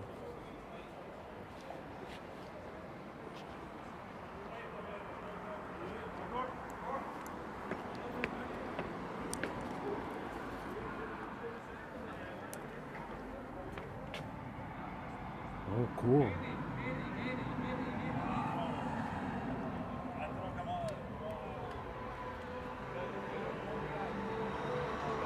No.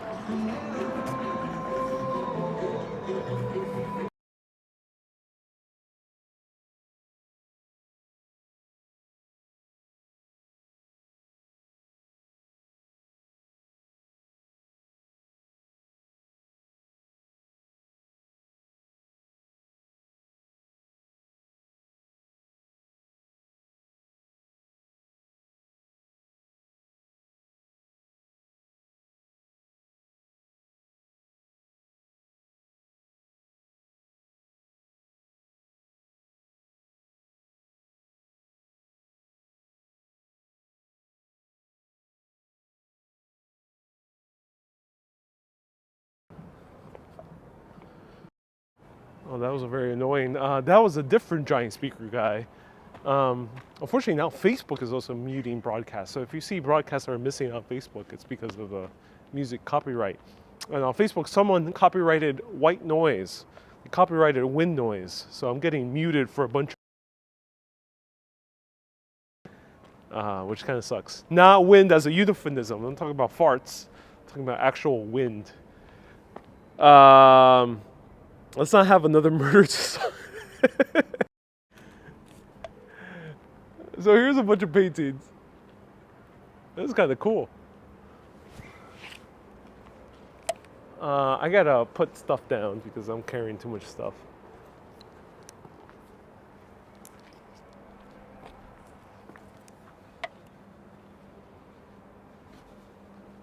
Joe says, "Are you kidding?" No, I'm not kidding.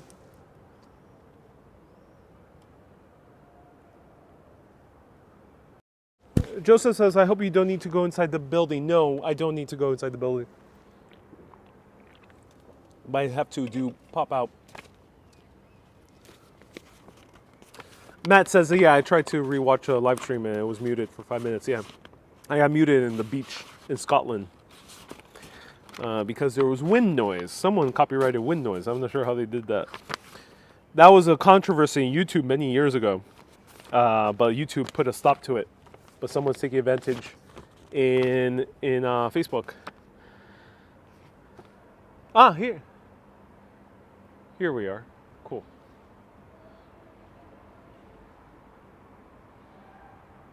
Near the back entrance. Cool. Okay.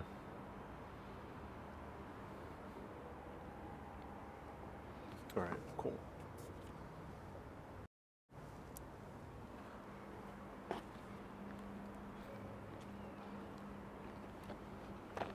So it's this. Right here. We found it. Point masters at a point. At a point, we found it right over here.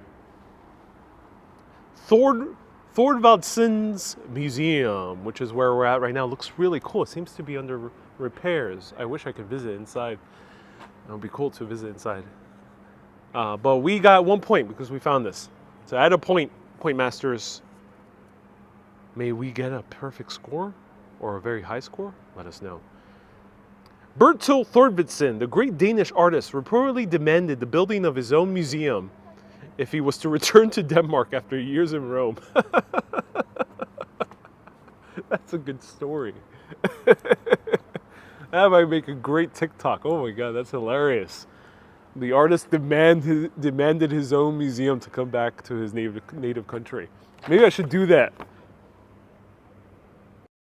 Maybe I should do that in New York. Let me know.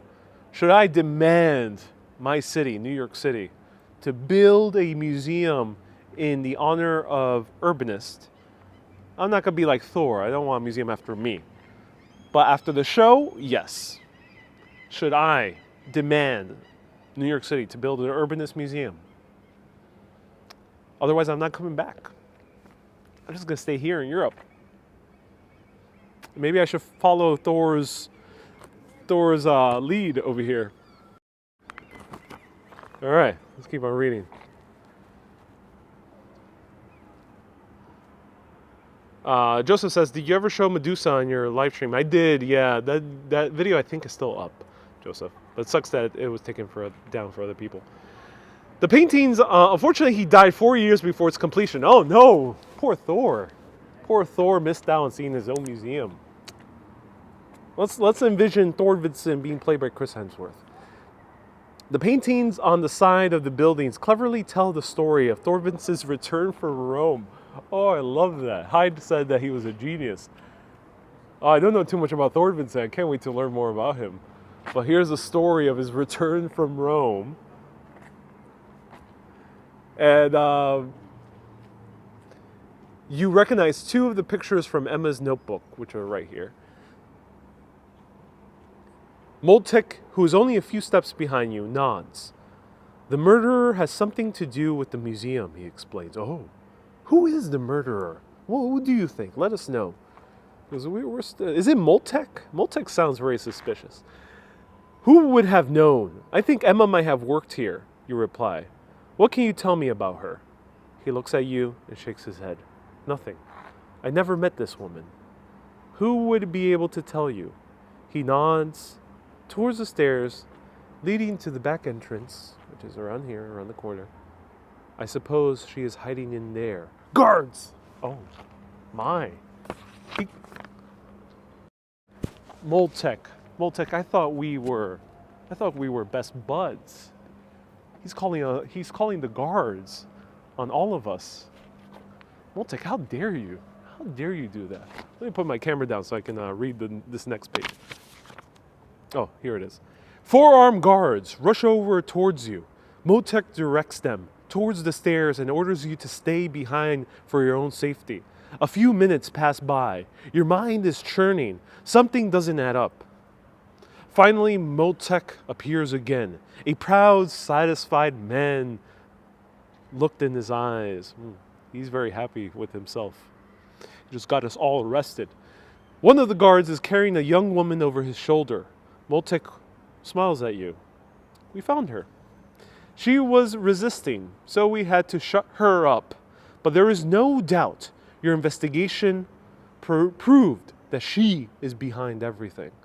Sadly, Justice Bog was nowhere to be found.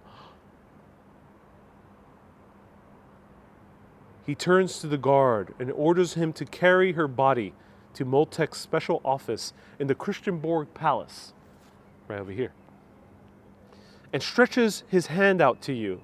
My dear bailiff, which means the police officer, me, all of you are my squad, you have proven that you are a help to the throne. Thank you so much for everything. You are dismissed. He turns his heels and walks over with his soldiers towards the palace. You can't help but feel something about this action seems strange. Look through your entire investigation. Find up to 5 pieces of evidence telling Moltek is somehow involved. Oh my God. Moltek was involved. Some it is circumstantial. Look through your entire investigation before continuing. So let's not look too heavy because otherwise we'll be here all day. But if anyone could name a few signs, if they recall, about Moltek's involvement, do let us know right now. I'm going to put my camera down for a little bit so I can take a sip of this. Susie says more thinking. We're kind of going to cut to the chase a little bit more. But if we have a few people that want to chime in about Moltek's involvement, do let us know. Hey, Panajotes, nice to see you here. Susie says, are we getting deputy badges? I think that might be called for. I think all of you deserve some deputy badges. All right. Susie says, hey, Panajotes, can you help us with the murder mystery? I think Miss Lob or Tamara, we have a few others. So Miss Lob says, did he show up unexpectedly somewhere? Yeah, in the beginning, he showed up unexpectedly. Yep. Tamara, do let us know. Tamara has been paying attention quite a lot. Do let us know. What do you think? It's like that moment in, what's the name of that movie? I'm trying to think of the movie. Kevin Spacey. It's a controversial guy. What he did is horrendous, but that was a great movie, directed by Bryan Singer. Wow, another guy who did horrendous things. Okay, that's a very problematic movie. The people who made it were very problematic, but it was a great movie. What's the movie I'm thinking about? There's a huge twist at the end, and the main character, this is gonna be minor spoilers. Well, actually big spoilers, but you should have seen this. This movie is already 30 years old. The main character, one of the main detective characters, he thought he solved the case. He's drinking his coffee. And as he's drinking his coffee, one of the other officers is talking, and he kind of zones out and starts realizing, oh, wait a minute. Unusual suspects. Thank you so much, Joe. Oh, wait a minute. He drops his coffee. As the coffee is falling down in slow motion, everything becomes clear. The man that he thought was going to be not the most unusual person as a suspect, the one that he definitely thought was not the suspect, ended up being the suspect all along, the perpetrator. And the glass of coffee breaks, and he realizes that this guy got away with it. It's a great movie, great movie. But let's read this. So a few people guessed it. Justice Bog, there's a little inconsistencies with him, and Moltek showed up out of nowhere. So as you start going through what has happened, quite a few things point to Moltek. Number one, he has given you every clue along the way. Oh, Moltek. Pushing you in a certain direction as if he wanted you to solve this case in a certain way. This is sounding very Gone Girl-like. Mathona says, what was the movie I was referring to? The movie I was referring to right now was The Unusual Suspects. Another movie that I'm getting reminded right now is called Gone Girl. So, he quickly concluded that Justice someone else got that right. Was it Miss Lob and Tamara? Guessed that right, saying about Justice Bog. And it's the same handwriting, says Miss Lob. Oh, Miss Lob. Everyone, round of hearts to Miss Lob and Tamara. We got 2 people, Tamara on Facebook and Miss Lob on YouTube. Round of hearts for Tamara and Miss Lob. They're really getting it right. A few other people have gotten it right as well. So round of hearts. That's awesome. That's awesome. So this is a true story, by the way. True story. Moltek is a real person in Danish history. And this police officer apparently too. So, okay. So that's the circumstantial evidence. But what is the hard evidence? Your summoning letter is written by Moltek's hand, which Miss Lob got it right. His handwriting matches matches the handwriting on the encoded letter in Anna's apartment and the love letter in Emma's apartment. This suggests that both are fabricated by Moltek and placed there. Emma's deaf-mute neighbor gave a description of a man with a silver cane. Oh, Moltek had a cane. The only man you met that uses a silver cane is Moltek. Oh. Moltek states that he has nothing to say about Emma, that he has never met her. Yet on court documents, it clearly states that he was the solicitor in the case against her sister, and that she was a witness. Therefore, they must have met. And Moltek is lying. If you found 3 pieces of evidence, you may add a point at the end of the page. We got the 3 because of Miss Lob and Tamara and a few others. Let me know who else. Sorry if I missed your name. Do let me know if I missed anyone's name. A few people got it right. We got it right, George. Got it right, yep. We can add ourselves a point. Point masters, add a point. Follow Moltek. Walk over to the statue in front of the Christerborg Palace and find the final chapter. Are we done? Oh my God.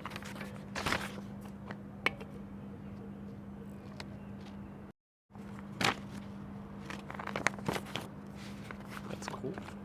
This is awesome. This is fun. I'm having a fun time. Let me know if you're having fun. Let's see. Let's get this final. Chapter 5. I got all the papers.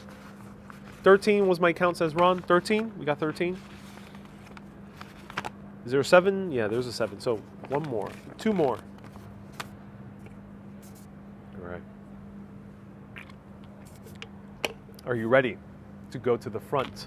Christerborg Palace. The conclusion is coming near. Let's go. Catherine says, finally I'm home and can join you. I missed you a bunch. Catherine, hope you're doing well.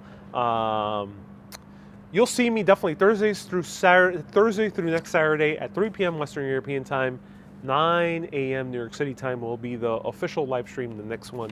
But I'm still in Copenhagen for the next few days. I may go randomly live, so put on your notifications. We're at the home stretch. Let's go. Damn you, Moltek. This is a cool statue. Wow, these are nice statues. Oh, is this Minerva? Oh, these are the statues from the... These are the statues from the clue, the third clue. Look at that. Oh, the different gods.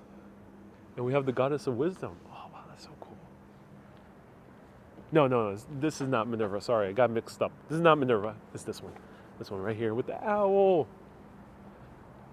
Oh, look at that.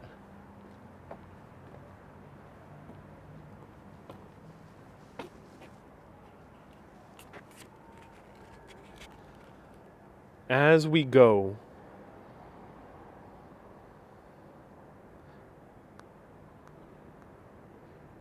as we make it over to the final stop, I'm going to play a little bit of music for all of you.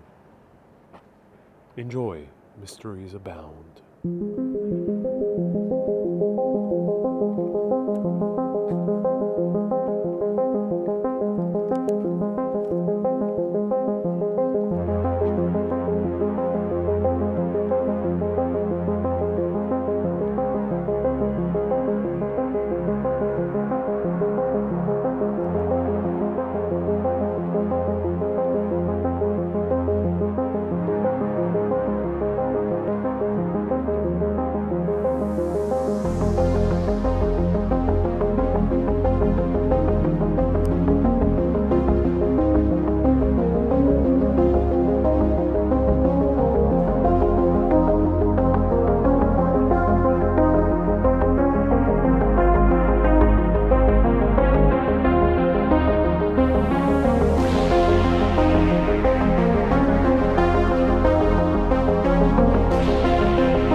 is Mysteries Abound from the Afterworld album.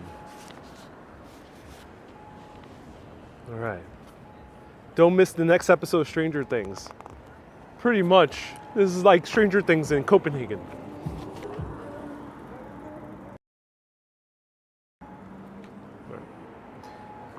One final clue, Christiaborg Palace, Chapter 6. As you approach the statue in front of Christiaborg Palace, the pieces of the puzzle start to connect in your mind. Moltek has been behind everything. Is he behind the disappearance of Bog as well? Justice Bog? Come on, good old Justice Bog works over here alongside the Queen and the Prime Minister. You ask the nearest guard where Moltek and the soldiers went, but he refused to answer. You try another one, but he pushes you away and tells you to be gone. Something is happening, something bad. You feel that time is slipping away through your fingers. As you turn towards Christiaborg Palace, oh no, the mysteries are rising. A man just fell on the bicycle.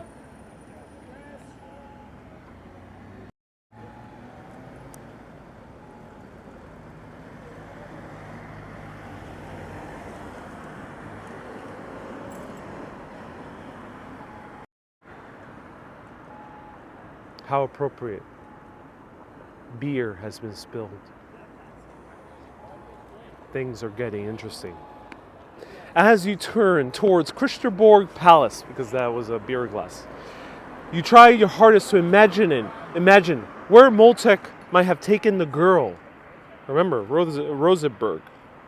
You focus your inner eye and try to picture every piece of information you've gathered through this incredible case. The final task is inside this chapter. Let's find out what the final task is. Case has spilled beer, yeah.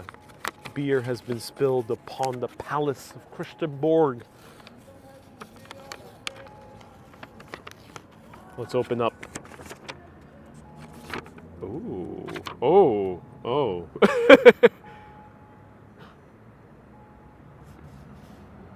I think they messed up.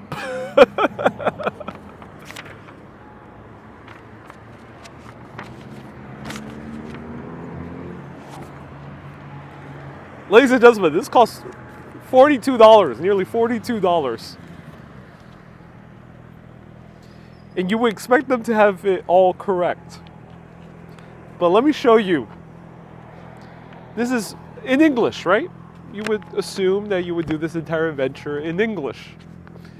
I give them props. They did a good job, but they gotta fix this.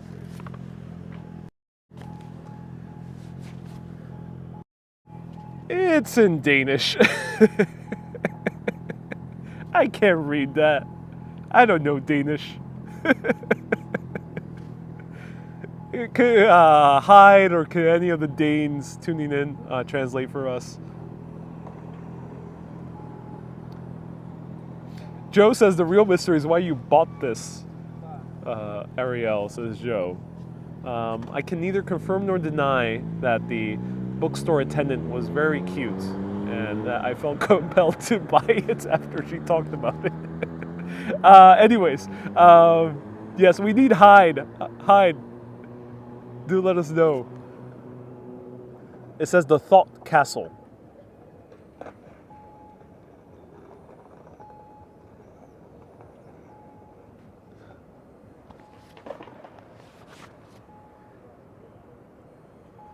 W says, WJ says this was on purpose. Cynthia says $42, that was the mystery. Hyde, let us know. Did Hyde write down what it translates to? Let's see.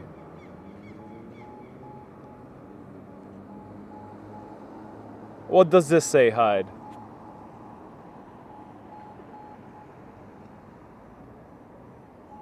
Leith says, I started the live stream late and fast forward. Oh, cool. Thank you so much for catching up. Cynthia says, go back and ask the girl to translate. George says, the mystery of how Ariel got scammed for $42. Go to a cafe and order in Danish.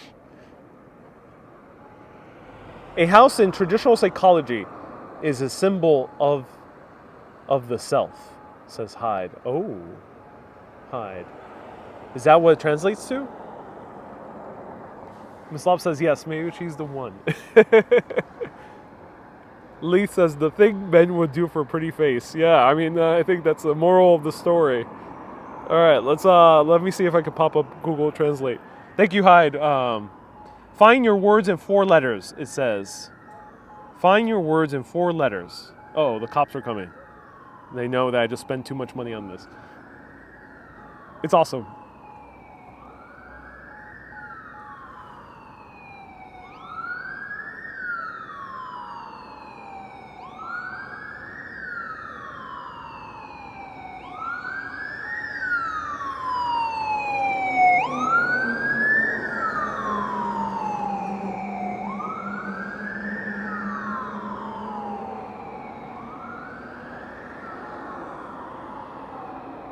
Search your thought castle and find the word in 4 letters. Thank you so much for translating, Hyde. Saved either host, called, or horizontally. Okay, so there's a puzzle here.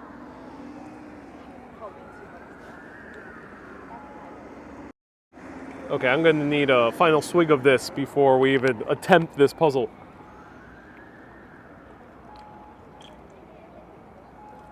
Ah! That was so good. I see a garbage can.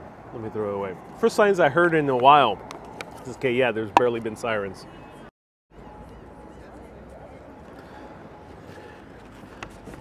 Oh, there's no garbage can here. Okay, no garbage can. Let me mute.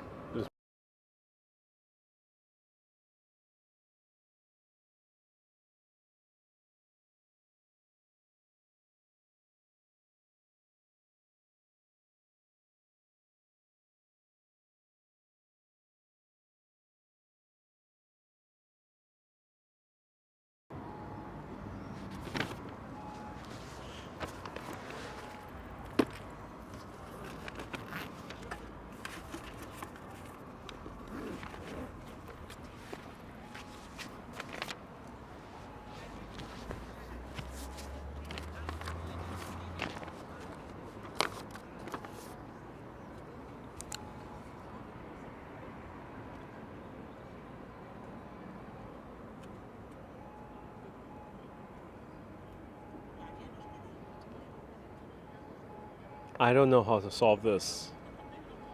So we got I guess 4 letters.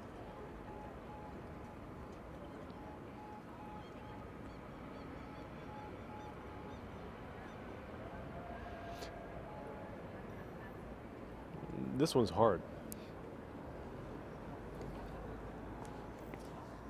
All right.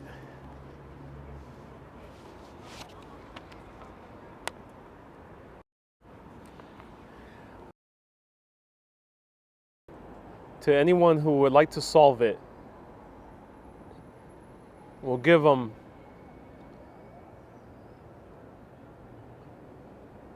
about 3 minutes.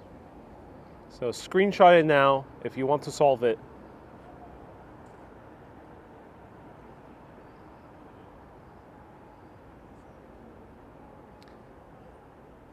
Susie says, will we actually see nighttime? I don't think so, Susie.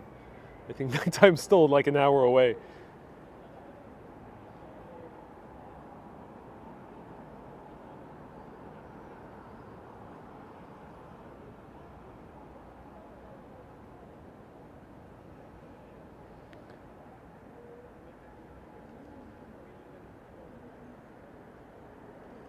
Spot the difference. 4 windows must be different.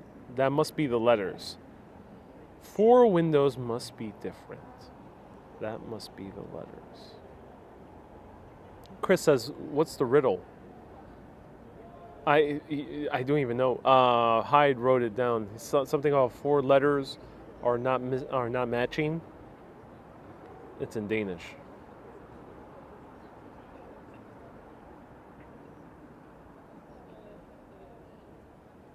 Leith says, why do we care enough when Copenhagen is to be explored? Leith, we're in too deep at this point, Leith. Turn the paper upside down.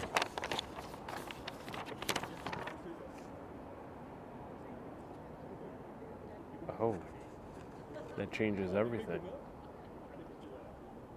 I have no idea how this is relevant.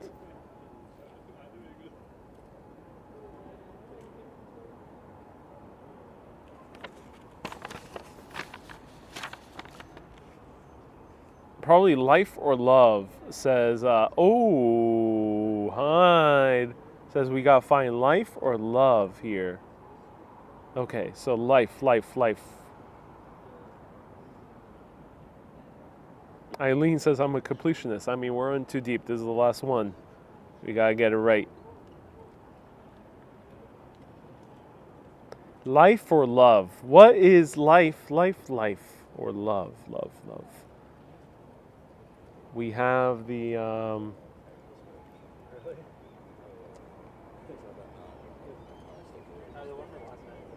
what's the letters on the bottom?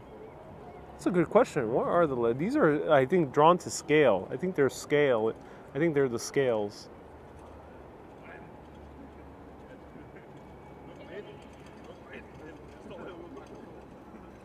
Maslop says, I'm totally lost. Yeah, I'm trying to find the word life here, or love, and I can't seem to spot it.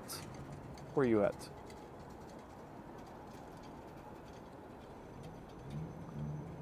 Oh. No.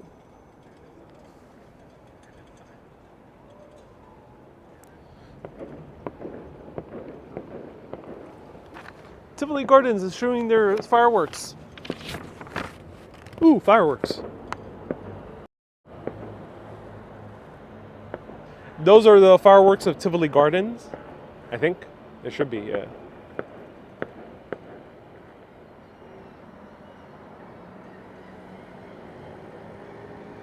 That's cool.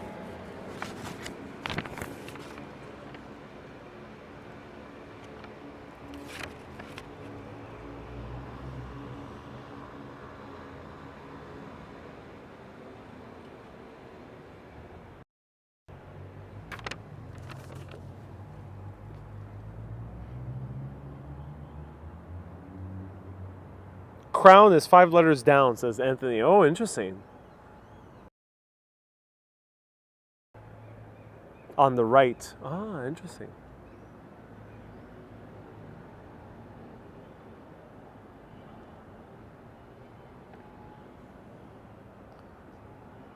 Oh, the word is in Danish. Oh.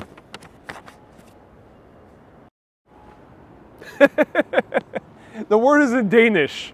Thank you, Miss Lob. We'll consider that being the mystery solved. We only have like 2 Danes tuning in right now, so we'll consider that to be the mystery solved. We found the mystery. It's in Danish.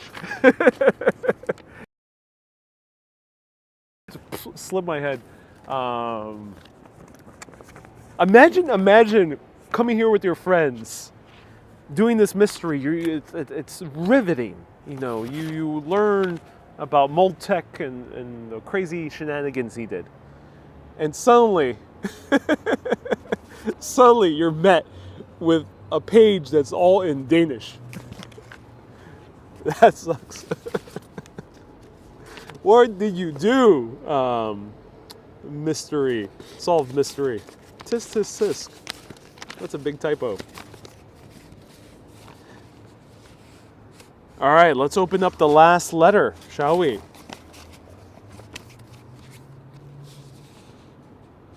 Let's find it. I gotta turn on my light. There we go. That's a lot better.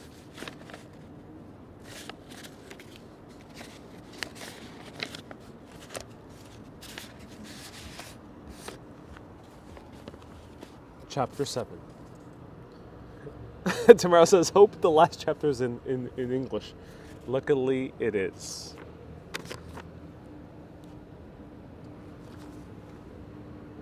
Plum says, love was too long. It's Carling and Carling. Yeah, that's hard to pronounce. Let's read. You have ended your investigation. You're ready to come to the final conclusion. If you found the word tower, open this letter and read conclusion A. If you do not find the word tower, or if you guess Moltek went to somewhere else, read conclusion B. Oh. We did not find the word. So we gotta be honest. We gotta be honest with this game. We're reading conclusion B, ladies and gentlemen. We did not find the word. Let's see what's conclusion B. Joe says 14 correct. All right, we're reading conclusion B.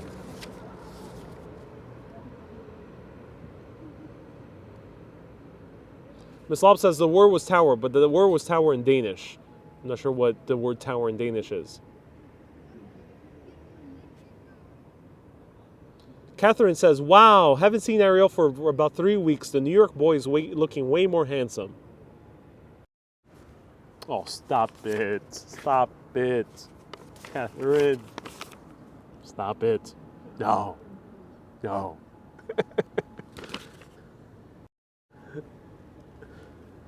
All right, let's read conclusion B.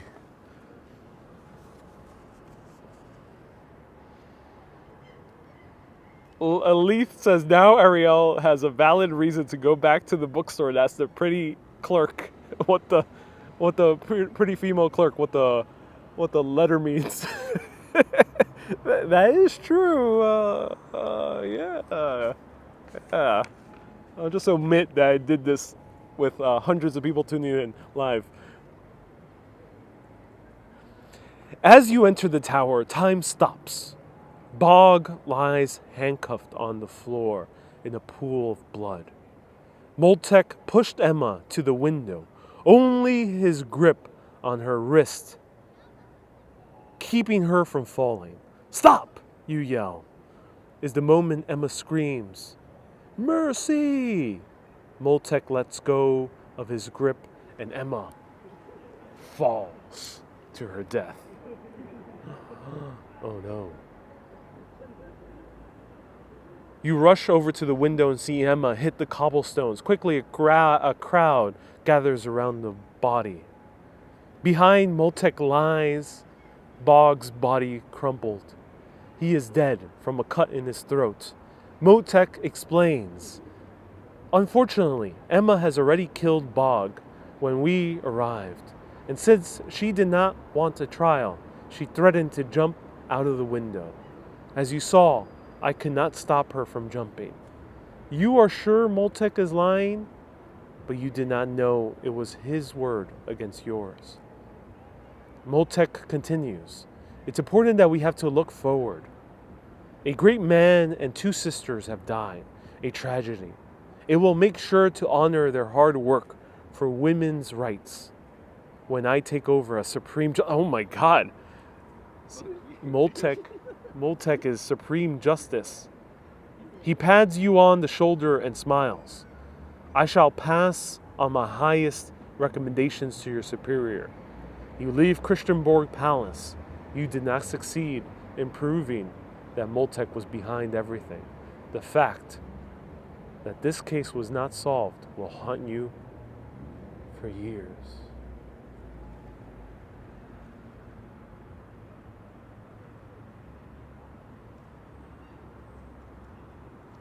Oh no. Oh no. Let's rewind, shall we? Let's rewind. Cool thing about life is that you can change your life. You can do something different. You can take a different path. If you ever read quantum mechanics, if you know about quantum physics, you know that there is an infinite amount of paths, there's infinite amount of possibilities out there in the world. At any moment, you can slip to a different timeline. Miss Lob says, Ariel, it can't be a coincidence that you end up getting a Danish letter. Let me know, what do you vote? Ooh, cool. Store. And nicely, not complain, but like nicely say, hey, this is in Danish, what does it say?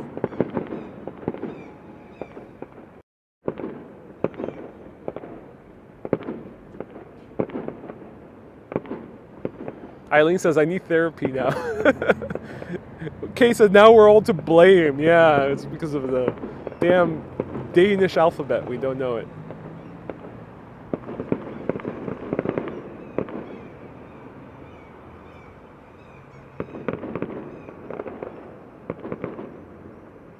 Tamara says, go back. She planted it there to see you again. Cynthia says, go back. Ask for an explanation. All right, let's read the last final conclusion. That's out by Christiania, says Hyde. Oh, interesting, Christiania. Oh, let's read the final chapter of this. We're doing the proper ending. None of this conclusion B. Forget that. We're restarting. You search through your mind. Okay.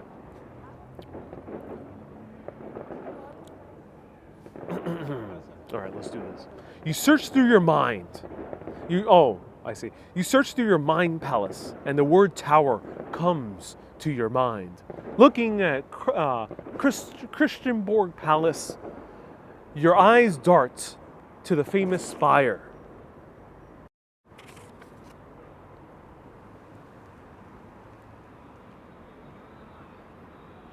You start to run past the guards and up the stairs. Thousands of steps and 100 meters up, you finally reach the door and push it open. Moltek is standing above the two unconscious bodies of Emma and Justice Bog, ready to put an end to their lives with a knife.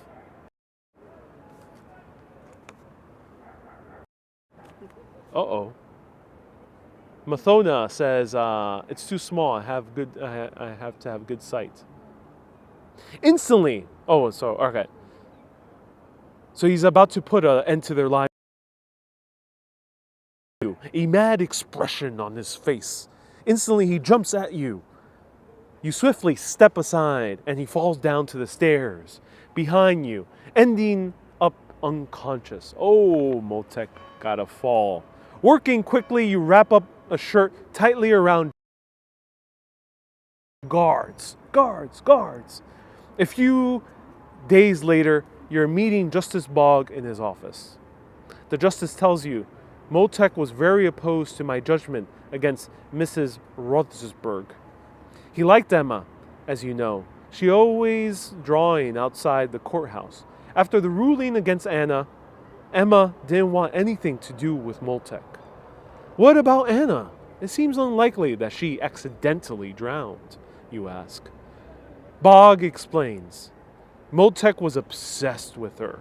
As you could also see from the letter you found in her apartment, Emma's older sister, Anna, wanted to protect Emma and sought out Moltek in the hope of taking him to reason.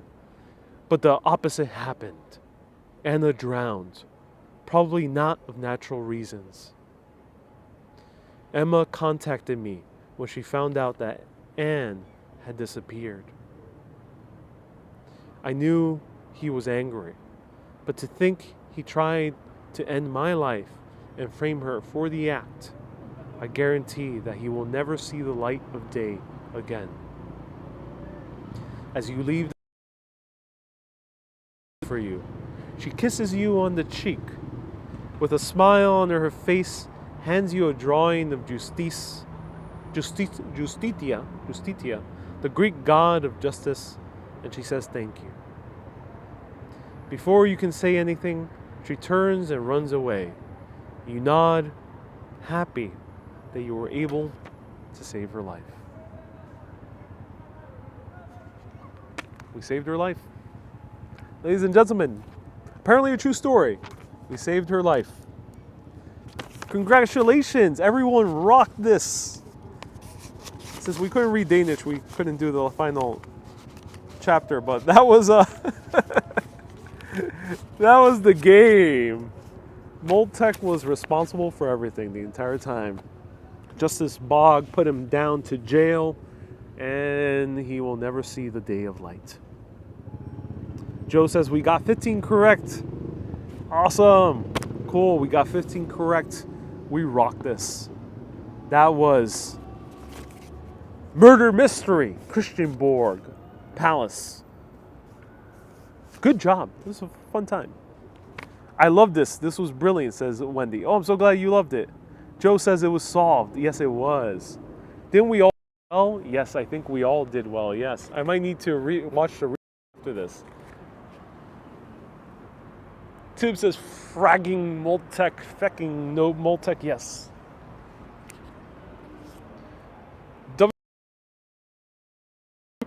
I don't know. There's no prize. That's it. We're done.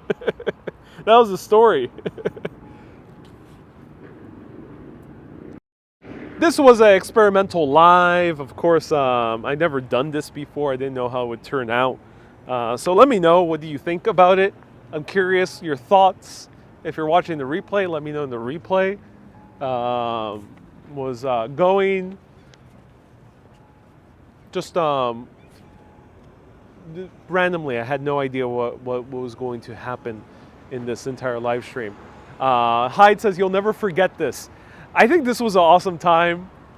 I think it's very interesting. It's always interesting to try new things. They might not always be successful, but I think it was a bit fun. Let me show you one more time the palace right over here. I'm relieved we got a proper conclusion, says MC. Yes, there was no time for conclusion B.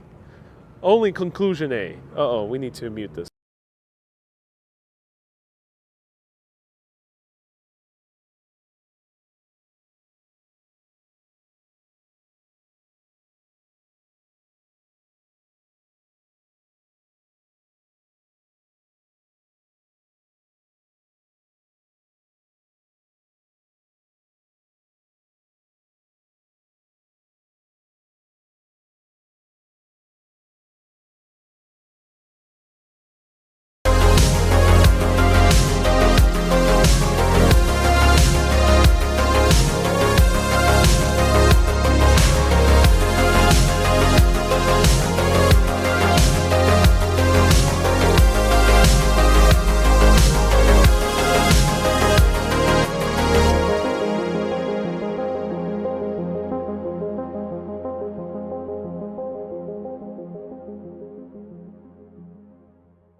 That was awesome. There was someone playing music, so I had to mute. But I hope you enjoyed this. That was Copenhagen. I think there's a little bit more I can show you, so put on your bell notification. I will most likely go live at least once more early this week before I head off to a different location somewhere else in Europe. Stay tuned. But put on your bell notification because I think there's a little bit more to the city to show, at least in one more live stream. But that would be a random time that will be reasonable for many people to tune in. Thank you everyone so much for tuning in. I hope you enjoyed this. I think this was a really fun time. And now I'm curious about the story. If anyone does any more digging on this story, do post on the Urbanists of the World group page. And also thank you to all the patrons for supporting this broadcast. Patrons make it able to do transportation, to do museums, to show you attractions, show you boat tours, sometimes do things like this. So thank you so much, patrons. Everyone from Christianborg Palace, the seat of Danish power. Going to go hang out with the Queen now. Have a great day, everyone. Well, this is nighttime, so it's not so appropriate. I'll hang out with the Queen in the morning. Have a good coffee with her. Everyone, thank you so much for tuning in. Keep being awesome, and always keep on exploring. And Leaf says, go back and see the pretty clerk, and let us know what it means on the page in Danish. I will do, yes.